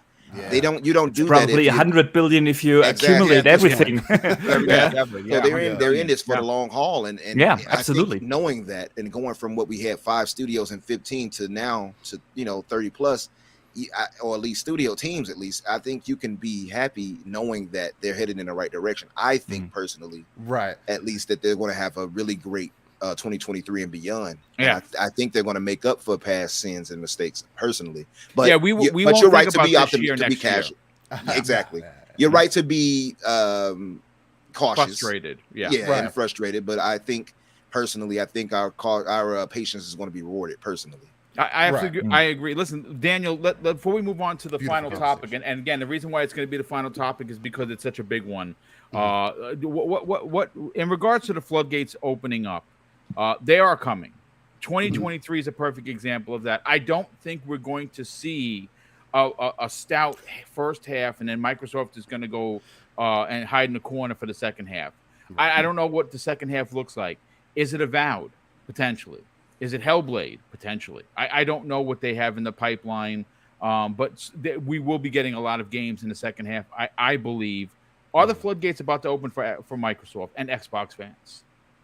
Yeah, I mean, I think if you look at this graphic that you dropped it in the chat, but it was tweeted out by who is it? Risk It for the Biscuit? Yeah, probably someone else as well.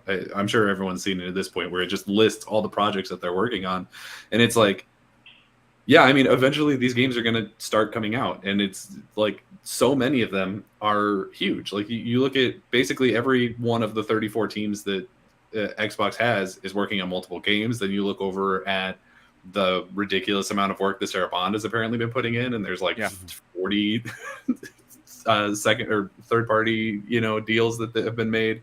There's the Kojima thing. These floodgates are going to open.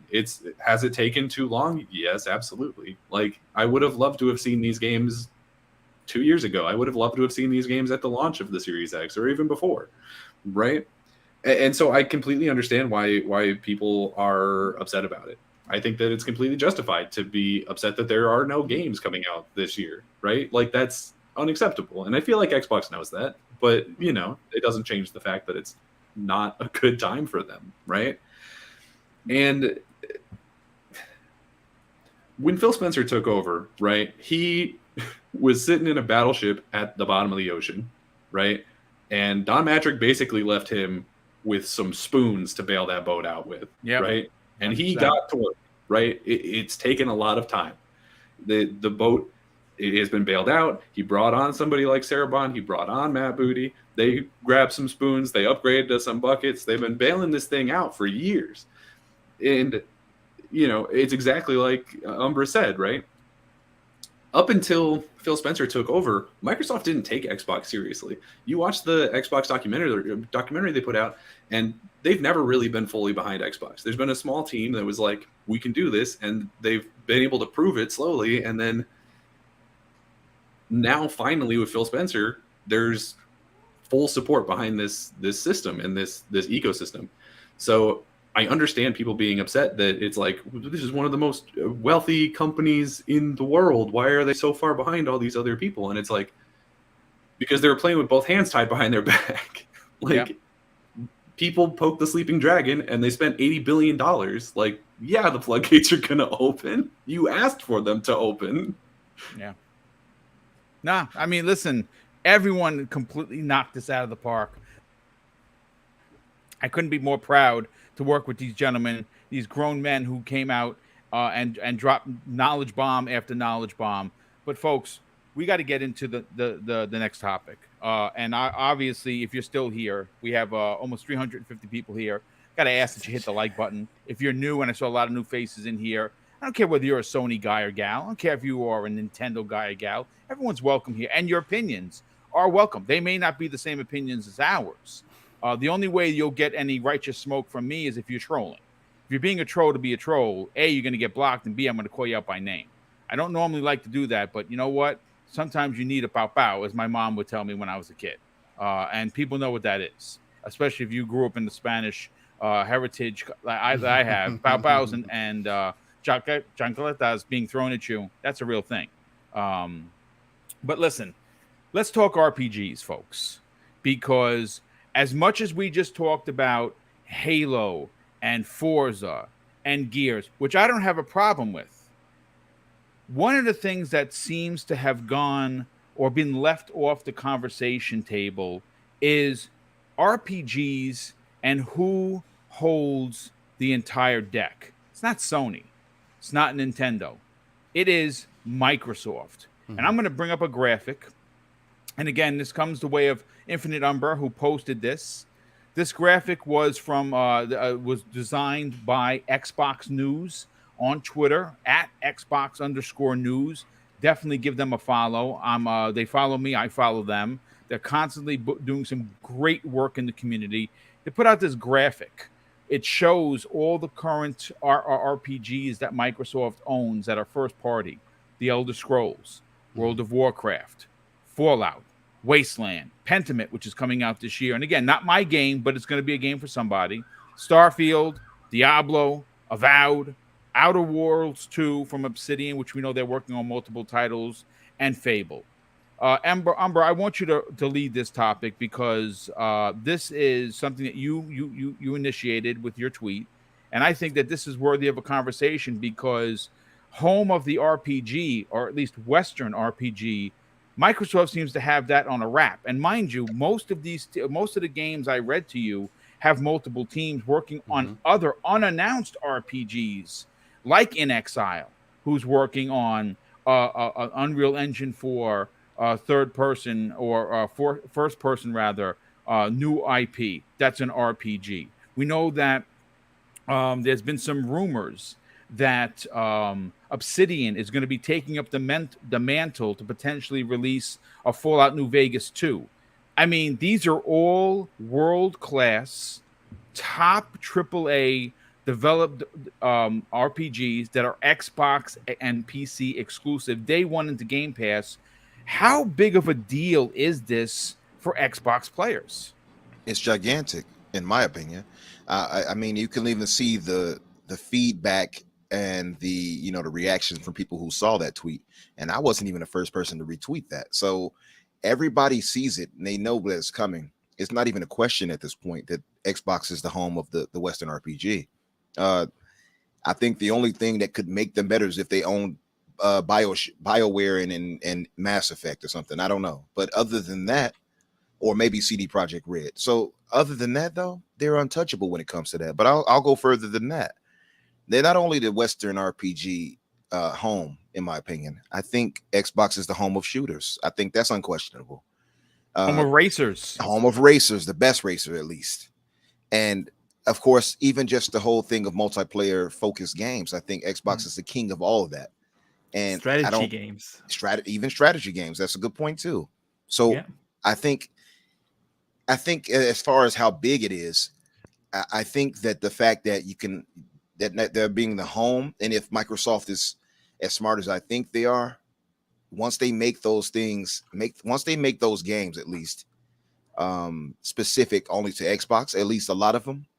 Now I know they can't do it for everyone, but imagine them making Diablo, the future Diablo, like Diablo 5, exclusive. Which I believe will be exclusive. I do too. Yeah. I think it'll be Xbox and PC exclusive. And I wouldn't rule out that Diablo 4 becomes an exclusive. Depending on when the deal is done, I am not sure. Well, I think they already made promises for it to come on the PlayStation, though, right? Not really. They haven't announced the platforms. They just said this time also launching day one on console. They didn't say specifically which platforms. There may not be any contract signed for that. Yeah. Hey, that'd be major. It is. And that's the thing that's so big about it now and going forward with Xbox is that's why I'm so excited for the future, because it's undeniable at this point. You can't.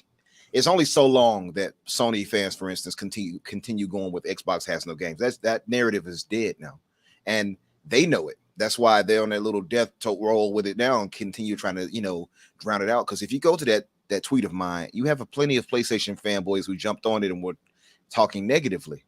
I had one guy in there saying, "I've never played these games. They don't matter to me. Ha ha ha! I'll play this." I'm like, imagine laughing at missing out on legendary masterpiece games like Skyrim. Yeah, silly. Imagine laughing. A closed box mentality. Yeah, it is. So at a point, it's going to be unavoidable. You're going to have an Xbox, and that's why I'm so happy for the future. Not just because I know that it'll lead to more, games market share, at least for Microsoft, but the fact that I know that the investment by other people will mean more games and possibly more acquisitions for me. And then people might say, well, why do you want more acquisitions? Because I am a greedy gamer and I am selfish, and them acquiring more studios means I get those games to come to Game Pass day and date. That's why. You'll never talk me out of that. I will never feel bad about them acquiring studios. It won't happen. I am not sorry. But yes, all those great games, Starfield, the Diablos, as Box just pointed out to us, could very well be exclusive. And if so, 2023 is going to be a crazier year than I thought for Microsoft and Xbox. I mean, it's ridiculous, really. And I think I think the question was also tuned to what are they missing, right? And what do they need? But I think I'll let someone else speak on that, because I think I've spoken enough. But you did great, brother. Just to say, I don't see how you could see that graphic, know what's coming up ahead of us at least, and not be excited for Xbox. That's the only thing I can say to that. Yeah. I mean, it's a pretty stout list, and that's just what we know, Umbra. Let's bring in Boxenberger, because I know he's going to have to get out of here because we got to take care of some family business. Boxenberger, listen, we understand, and you make absolutely perfect sense for how Microsoft has dropped the ball, and you feel that there are some questions. But when you look at the broader appeal of RPGs in gaming, it is not a genre that is not looked upon as being, it's just that genre no one cares about. RPGs, that's my favorite genre. Yeah, one of mine as well. But though, when you look at that list, and that's what we know. There are a lot of games in development. We just talked about that, with 50 plus being in development. Should Xbox gamers be excited for the future of RPGs, considering that they can be considered the king of shooters, the king of racers, the king of RTSs? Now they can add king of RPGs, Western RPGs, to that list. Absolutely, should everyone should be excited for that. Look, I think Umbra touched on this real quick. What other big AAA RPG, Western RPG developer is out there? It's CD Projekt Red and BioWare. Am I missing one? Everything else is now under the roof of a Microsoft, and that is pretty impressive, of course. And yeah, I might be a little biased here because I'm really a sucker for these big RPGs. When we had like the Xbox Museum at the end of last year, you guys remember that? My 3 most played games on the Xbox platform were actually The Witcher 3, Skyrim, and Diablo. So yeah, I can't wait for all these big RPGs to drop. Like Starfield is coming next year. Avowed is gonna be massive. Outer Worlds. We have In Exile working on a first-person Unreal 5 AAA RPG. Yeah, it's really, really impressive what is coming. Elder Scrolls 6 has already been announced. So yeah, I think the important thing is though that it's not just RPGs. That's what Microsoft wants to be, this platform that embraces diversity in their lineup. And I think Umbra also said that it's not just RPGs. The diversity is what makes this portfolio so exciting, because there are probably a lot of people that simply don't get into these like 100-hour plus games. But there's enough other stuff to play for them. We touched on racers and shooters and strategy games and all these other things. There's barely a genre missing. You could bring up fighters. Are probably not there yet. But Boom, I think one day you will get your dream. Maybe. But yeah, there is no doubt or no denying that Xbox is looking to have that diversity. What's the dream, Box? What's the dream for Boom? Was it for Boom, Mortal Kombat? another realm? I knew it. Oh, I thought you were talking about his Smash Brothers game. Listen, No. I have a lot of dreams. And that I have a lot. He has 2 dreams. I have I know Boom has 2 dreams. It's Banjo and it's NetherRealm. So, and yeah, no, I think that's the exciting part. But if you look at like what has historically been considered as kind of milestone games, some of those studios are now under the roof of Xbox. Like Skyrim is really considered a milestone game. We are 11 years later, people still playing that, people still talking about that game. That is just super impressive. The Witcher 3 is considered generally as one of the best games ever made. I know it's not under the roof. I'm just saying the genre is a really important one. So yeah, it is exciting, and I can't wait for all these games to come out. Oh, I forgot to mention Fable, by the way. Which I cannot wait. That I'm very much looking forward to that. And that's going to be big. Like I said, right now we've heard they've had some development woes because they're not used to that. And folks, FYI. You look at Horizon, you're like, well, look, Guerrilla Games transition. Guerrilla Games took over 6.5 years to make that game. So think about that for a second. That didn't come out in a 3-year cycle, going from Killzone to Horizon. They had to learn to make an open world game, and they delivered. They delivered apps in spades. But let's not forget that game was in development for well over 6 years. Just throwing it out there. Absolutely. So, and besides that, I don't think that outside of the people that are looking for controversy, the game is really in a lull, just because there was some talk about downscaling and scoping. Yeah, that happens in every game, though, dude. It happens in every game. The developers even came out and talked about that. So I don't think that Fable is in any way, shape, or form in trouble. I just think that Playground Games is a studio that is incredibly ambitious, and they are perfectionists, and they don't want to put out a game that is just considered good. They want to put out a masterpiece, and that takes time.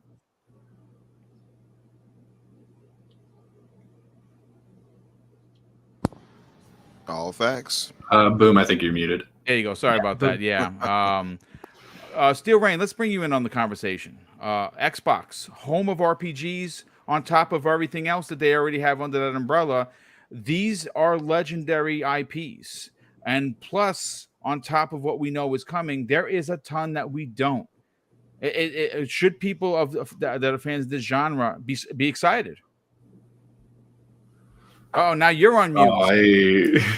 Yeah, of course I'm on mute. I'm over here yelling at Boom for being on mute. No, no, I do definitely think people should be excited for the continuation of the RPGs just blowing up on Xbox. Because again, like Umber mentioned earlier, Xbox has become known as the shooter box, the dude bro box, and also low key have been the WRPG box for those Western games. The one thing that there's a couple things here because I see a lot of people mentioning it in the chat, and it's one thing that I do agree with. But before I get into that, the one thing about the RPG space though is that I do love what Xbox has been doing with bringing more JRPGs or more Japanese-based games to the console also. Yep. And that's due, and I was talking to my wife about this the other day, that's due to the popularity of anime and Japanese culture over the last 6 years, honestly, where people have seemingly all the things that people used to get picked on, used to get picked on for watching. Oh, why are you watching this cartoon? Who cares about that? Oh, you just watch tentacle porn and whatever. That's what all you're watching over there.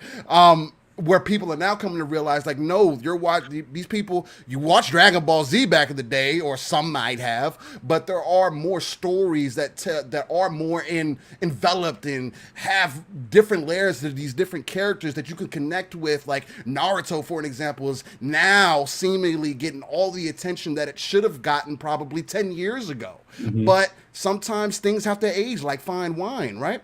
So with that, I'm glad to see that the rumors of Phil and Sarah going to Japan or going into that Eastern market to really have those conversations with those devs and to show them that, hey, we care about this market. I know it doesn't seem like our players may buy your games often or whatever the case may be, but we want you to know that we are heavily invested. Like you saw with Scarlet Nexus, for an example. I'll just use that because that's a game that I bought day one, but it ended up coming into Game Pass 6 months later, and it blew up and got more attention to the point to where the dev was like, "Oh, well, we're working on the second game." So when you get into situations like that, that's the ideal thing to happen. Now, I know part of the conversation too was like, what other style of games would I like to see? And a lot of people have been mentioning in the chat, it is going to be fighting games. Whether it is Killer Instinct or whether it's Mortal Kombat or whether it's where we just got the rumors from, unfortunately, the Bandai leak. Somebody was able to get into the data files and they put out a list of games that are supposedly Bandai Namco is supposed to be releasing within the next couple of years. They had Armored Core on that list, but they also had Tekken 8 listed to be released next year. And the biggest issue with fighting games currently, and I don't understand why Sony doesn't see this, is that fighting games, unfortunately, have become more niche than a lot of other genres today. They continue to get more niche. Exactly, and that is extremely unfortunate because one of the main reasons why I loved PlayStation back in the day, and one of the biggest reasons I'm a gamer today, is because of fighting games. I sat with hours with my friends on the couch, whooping up on each other, talking mad smack. That's where my competition came from. That's why I love multiplayer games on any level, because of that. It's that friendly competition, being with a kid, a buddy, be like, damn, man, I just whooped up on you. And then you see your friend actually start to get better because you get tired of getting smack talked, right? So it forces you to get better. Fighting games has been missing that. 1, 2, because of the net code and everything that goes into fighting games, because everything is online, not everybody's couch co-op now, there's more involved and not everybody's taking that serious. So that's put a negative hit on fighting games also. So you have multiple bad taste in people's mouth to where they just don't play them like they used to. Like Guilty Gear Strive, for an example, Guilty Gear is one of the best fighting games that's out, Let me tell And you it's something, not Theo. getting the traction it used to. I remember bringing. 'Cause I used to import stuff. Like I Love had the Guilty play. Gear. I had the PlayStation 1 months before it came to America. Mhm. And I will never forget the day that I brought home Guilty Gear. That was exclusive to PlayStation at the time. Life changed because I'm a fighting game guy. Like my favorite console to this day for fighters is still the Dreamcast. Oh, okay. Yeah, still. I mean, I have Love the you some Dreamcast. Power Stone, huh? Oh yeah, Power Stone was ridiculous. But yeah, please continue. I'd have to go with probably PlayStation 2, Boom. But that's probably mainly because of Dragon Ball. I'm not gonna lie to you. Dragon Ball Budokai Tenkaichi 3 is the best fighting game in existence. Now, There's let me no ask better you. one. Now, Boom, I heard you mention PS1. Did you have Battle Arena Toshinden though? They Ooh. released. Of course. Of course he had. The games that I got with the PlayStation 1 on import was Tekken, Battle Arena Toshinden, Ridge Racer. I think came out a week after it. I got Kalik the Blood. If you remember that, that was all in I remember Japanese, that. like a first-person game. Yeah, that was Battle Arena Toshinden was epic. I loved it. Loved it. And then I see some people talking about it, and it's like, because I see people within the fighting game community, for an example, say that people saying that the game is niche and it's not niche, and it's like, I don't know what world you're living in, but if you look at the last 20 years, Tekken is not pulling the same attention that it used to. It's not getting the same sales, and that's one of the better ones. Soul Calibur is not getting the attention that it used to. Mortal Kombat. It is somewhat, but even that, when you go to play Mortal Kombat online, it's not always the greatest experience. Now, I could be also speaking out of ignorance since I haven't played Mortal Kombat 11 in 2 years at this point now, almost. But when you have issues like that, it is a major turnoff for a lot of people because you don't have that same experience where you have people just coming over all the time, where it was like an immediate thing. Hey, come over, pop it in, we're getting to it for hours. Now it's like, if I'm having a bad connection with somebody online, that's not going to make me want to play the game more. And that's what you kind of have to live off of, unless you're just going to play against the computer all day, which for some people that's enough.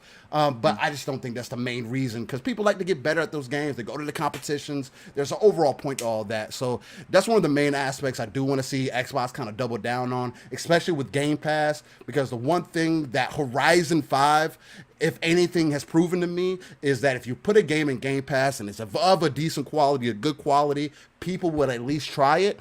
And if they get hooked to it, before you know, you have a phenomenon on your hand, and they'll tournament spark from that, major other things can spark from that, and it just goes up down the hill from there. So good stuff. Listen, let's get Daniel, and then we'll get Josh, and we'll get everyone out of here. Daniel, listen, the future we know is bright for games. Specifically, though, RPGs seem to be a genre, just based on the list that I put out there, that Microsoft has on lock, and they are world renowned. And again, this is obviously pressing on the fact that the ABK deal is going to go through, and it looks like it is. Yeah. This is going to be a big deal for them when it does. What are your thoughts on Western RPG market being cornered by Microsoft?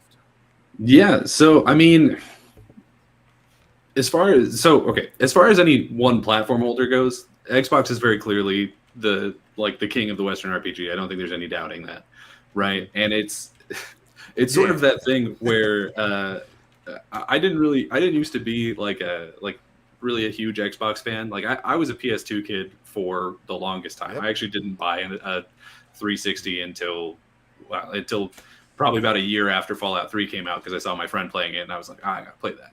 It's that situation where it's like I didn't buy this World of Warcraft flag when they bought Activision, right? Like I'm a WoW fan. I didn't buy these Fallout figures when they bought Bethesda. I was a Bethesda fan already.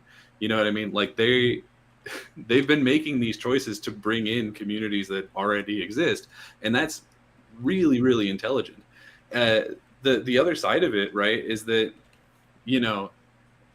there are still a lot of Western RPG studios out there that are not owned by Microsoft. We talked about BioWare. We talked about CD Projekt Red. There's also like Larian, right? Like there's a ton that are out there, and I think that it's important to have that separation. I got in trouble on one of my videos because I was like, oh, Xbox doesn't really need EA, and people got really upset at me for some reason. And my argument was like, you don't need dirt and Need for Speed if you have Forza, right? Like you have that covered. You don't need more of that. There's other markets that you can get into, right? Like you don't necessarily need BioWare if BioWare is even still BioWare at this point. If you already have Bethesda and Obsidian, like you've got that covered, right? So I don't think that they necessarily need to like corner the market on any one genre, as long as they have a good showing in the majority of genres. And like we've talked about, like JRPGs is clearly a failure in that department, right? Like they need to have more presence in Japan, and they know that. They've been taking steps to do that. Fighting games probably another big category that they could use some help in.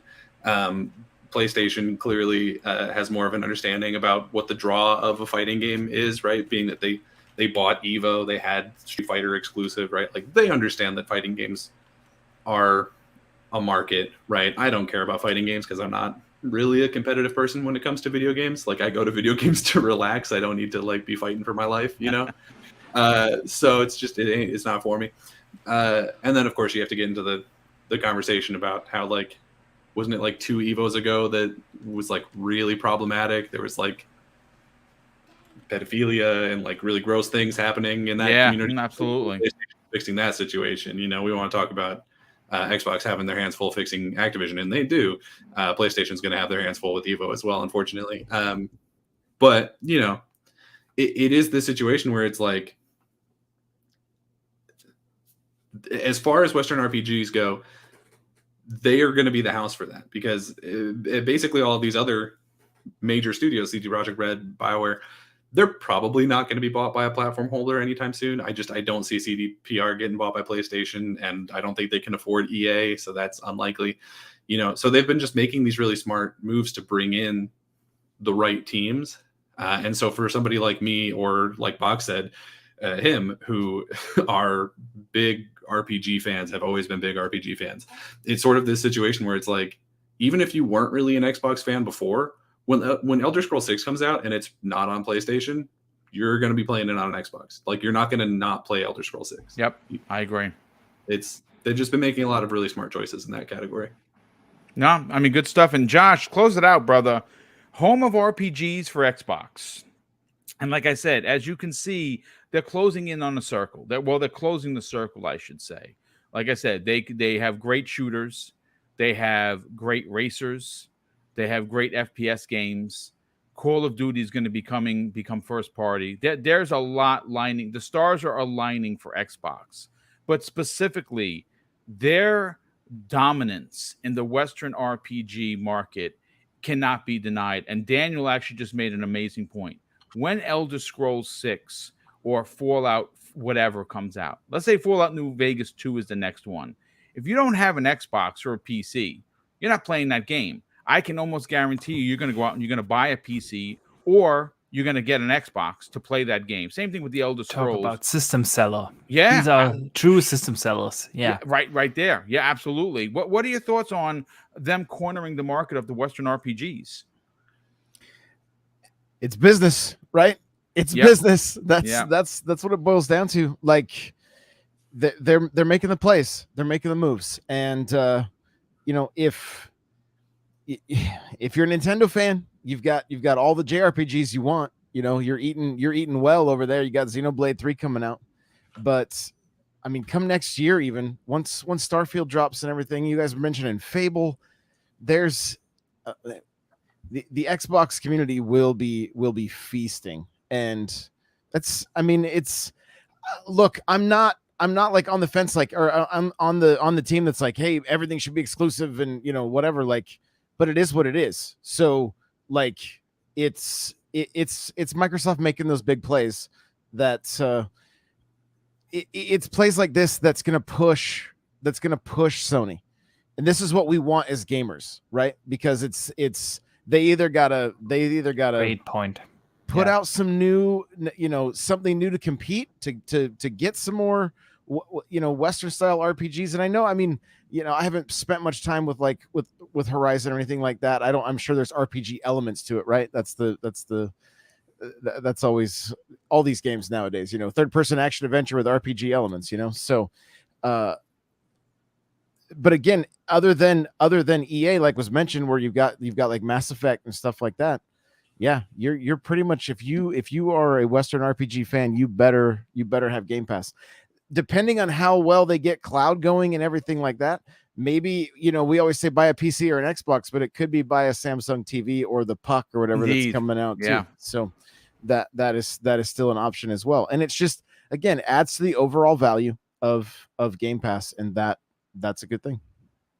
It absolutely does. But listen, ladies and gentlemen, that is your 2-hour Xbox Factor podcast for this Tuesday.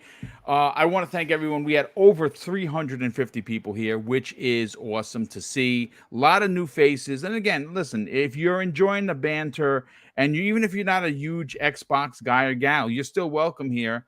I ask that you subscribe, because I do this 4 days a week. Mondays, Tuesdays. No, I keep saying Mondays. Ave Maria. We no longer do primetime on Mondays. I do 4 live shows a week. This particular week, folks, just to give everyone a head up before we get everyone out of here with the outros, you got your new Xbox Factor podcast. Tomorrow evening, you're going to get your new episode of Primetime Gaming, and that's going to be it for the rest of the week. There's not going to be a new Breakfast with Boom on Friday morning, and there's not going to be a new X-Vlog on Thursday because Mrs. Boom is on vacation. We're going to go out and do some day stuff. We're going to do some day trips. Do a couple of hikes, spend some time with each other. And next week, will we get back to our regular scheduled 4 live shows per week. But what a great way to start your Tuesday. Here in New York, it's hot as hell, and we're inside and enjoying the banter. Hopefully you enjoyed it. Let's get everyone out of here. We'll start first with our very special guest, Steel Rain, who is not really a guest at this point. He's really just part of the panel. He has the key to the front door and the kingdom. Steel Rain, sell your brand, brother. Tell everyone where they can check out you and Pong each and every week on Living Split Screen, and where they can reach out to you and strike up a conversation on social media. Well, look, Boom, first, I always got to lead off by saying I just want to thank you for just continuing to welcome me in through the back door, front door, whichever door I got the key to. I can't ever decide because I lose one and I got to find the other one. But I do greatly appreciate it. And again, to be on a panel with so many fantastic gentlemen who come from their own perspectives, that's something that I hold so much belief and faith in, that, ladies and gentlemen, stand on what you believe in so we can have those interesting conversations, so that we can come together, as I like to say, in an RTS fashion, pulling ourselves out of the world, going to the darker crevices of the map, pulling our resources together, and just building up in a fantastic community. For me, you can find me, Steel Rain, the T is a 7, anywhere that has a search bar. If you favor Twitter, look for me there. Facebook, Xbox, PC, PlayStation, whatever it may be, find me. Let's chop it up. Let's talk about some games. Let's get some gaming in, man.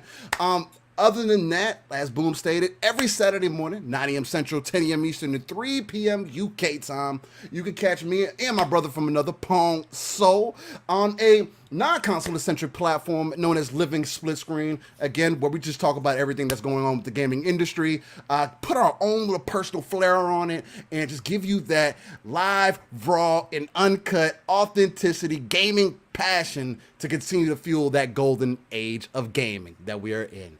Greatly appreciate you all. Yeah, thank you very much. Real quick, 3 super chats that I would have missed if it wasn't for Danny Passion Official. Drawn TJ drops an additional $2 super chat and says modders can add new cars to Forza. Yeah, I mean, in a way that they already do that with the paint jobs. So I don't think they really need a modding community for Forza, though I would not say no to it. Danny Passion Official drops an outstanding $2 super chat and says, who is this guy? Facts, fire, and more facts. Of course, and last but no way least, you. What's going on, brother? He drops an outstanding, very generous £2 super chat and says, which first-party JRPG studio does PlayStation have?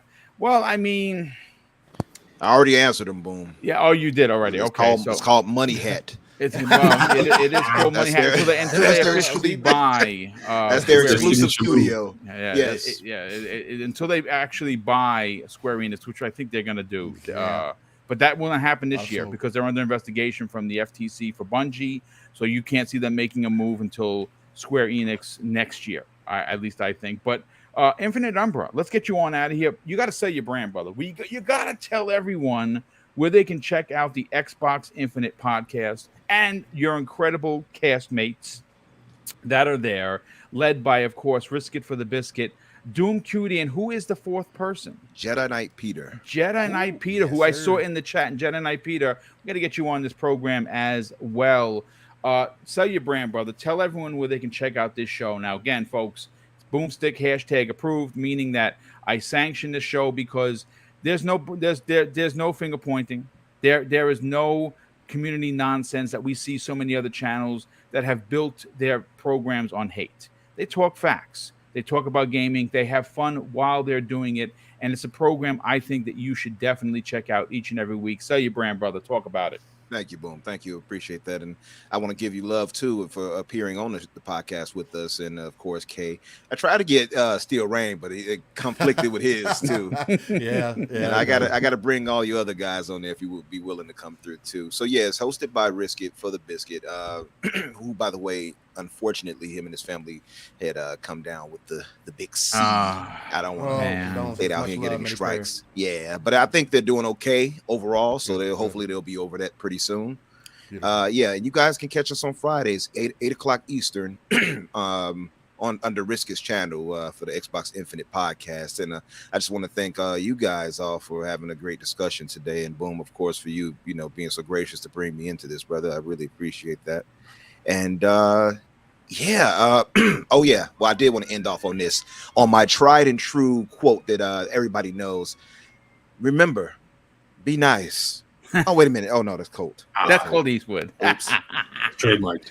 Yeah, that's Colt. No, I gotta work on a sign off. I'll figure it out. No, but yeah, seriously though, thank you all for being here, and thank you all in the chat for coming through and for the support, and just for really just spitting your knowledge and your thoughts too. Yeah, well, definitely appreciate it. Yeah, the chat is what makes the show. If we don't have a chat, we don't have a show. We'll be talking to ourselves. Boxenberger, sell your brand, brother. Tell everyone about your incredible YouTube channel, your new video you just dropped yesterday, and more importantly, where can people reach out to you on social media? Yes, you're on mute. You're muted. Oh, I figured I feel there you go. Okay. There we go. I'm sorry, guys. Boom's not the only one. Yes. Yeah, it happens. It happens. No, I was just about to say I really appreciate the invite again. I missed you guys the last 2 weeks. It's always awesome to hang out here with the panel and, of course, the awesome community in chat and just talk games. So I'm very grateful to be here each and every week. So yeah, thanks for that. And yeah, you said I just dropped the video. That's true. Yesterday, I uploaded a video on the Xbox Activision Blizzard acquisition. And there were some big steps made, especially outside of the US, because it's not just the FTC that has to approve the deal. And there were some big steps made. So definitely check that out. And you can find the channel everywhere on the Boxenberger. Easy to find. And yeah, can't wait to be back here next week. Yeah, looking forward to it. Daniel McG, sell your brand, brother. Tell everyone they can check out your shows on YouTube. Where can they reach out to you and strike up a conversation on social media? But more importantly, your content, very thought-provoking and very intriguing. Sometimes they're videos that are 8 minutes. Sometimes they're an hour. But let me tell you something. It's a well-produced hour because he does not go into this half-cocked in any way. He does break down a lot of big information, and he does deliver. Sell your brand, bro. Right. So you can find me on social media at Daniel J. McG. That's MCG for the McG. I've been told people are having trouble spelling it. It's just like that guy who used to do the music videos that nobody knows about anymore. It's that guy. But also my last name. You can also find me on YouTube just at Daniel McG. Again, Daniel MCG. Right now I'm working on a video. I'm actually recording right after this about the just sort of licensed IP that I think it would be really cool for yes, one of my favorite subjects. Them with specific studios. And then after that, probably sometime next week, we're working on a video about predicting God of War Ragnarok. And like Boom said, I like to do my research. I've got my mythology encyclopedia. I'm a mythology buff, so I'm hoping to find some secrets. I'm gonna comb through those trailers and find every hint that they thought they were hiding. Nice. Well, definitely look forward to that, especially when you put the work in. And last but in no way least, you know him as TikTok Josh, the 100-man Mario Kart driver. Listen, you do a lot. You do a lot of work on this community, specifically on TikTok. And like I said, yes, he does run. I don't know how he does it. 100-man races when it comes to Mario Kart. Sell your brand, brother. Tell everyone where they can check you out here, there, and everywhere. And more importantly, reach out to you and strike up a conversation on social media. Absolutely. So glad to be here. Love chatting with you guys as always. The Xbox Now podcast is back up and running. New video just went out today on YouTube as well as on all of your audio platforms. Halo Infinite podcast is still going strong. We don't really know what the hell to talk about every week at this point, but we're sticking with it. And this week is community game night. So if you want to laugh, if you want to jump in our live stream with us, just head on over to the Halo Infinite podcast YouTube channel, and then we have a Discord as well. So I'm also N64 Josh everywhere. I host the Nintendo Powercast, and lots of community games taking place on my TikTok and my Twitch. Everything's N64 Josh. Love connecting with people, love community, love talking games, and so like I said, so glad to be here. Yeah, well, it's great to have you. Ladies and gentlemen, thank you so much for spending your Tuesday afternoon with us. I want to say a big thank you to all the super chats that have come in, especially the big bomb of $100 from Drawn TJ. Thank you for the generosity. And of course, we will be doing the $400 giveaway, not this Friday, the following Friday in July. It's Mrs. Boom's Christmas in July program. $400, 8 $50 gift cards of your choice. You want a gift card to PlayStation, PSN, you got it. If you win, if you want it for Xbox or a Nintendo eShop, you get it. And all you got to do is be in the chat, be in the live chat. We let the picker do the picking. And yes, we will honor our international guests. That's right, folks. If you win and you're outside of the United States, don't sweat it, because we will send you the money equivalent of $50 to your denomination for whatever country you're in, and we will pay the transfer fees if need be, so don't sweat it. If you support the channel with your views, we will make sure that if you win, you will get your prize. But ladies and gentlemen, that is your Xbox Factor podcast. If you're new, hit the subscribe button. If you're already here, hit the like button. And of course, I'm going to close out the show, folks, with something that's important to me. Hopefully one day be important to you, and that's something that my father taught us when we were kids, and he would say, Craig, treat others how you want to be treated, and also it doesn't cost anything to be nice. Live by those rules, son. I can guarantee you're going to have an awesome day. So take care, everyone. We'll see you next week on the newest episode of the Xbox Factor podcast.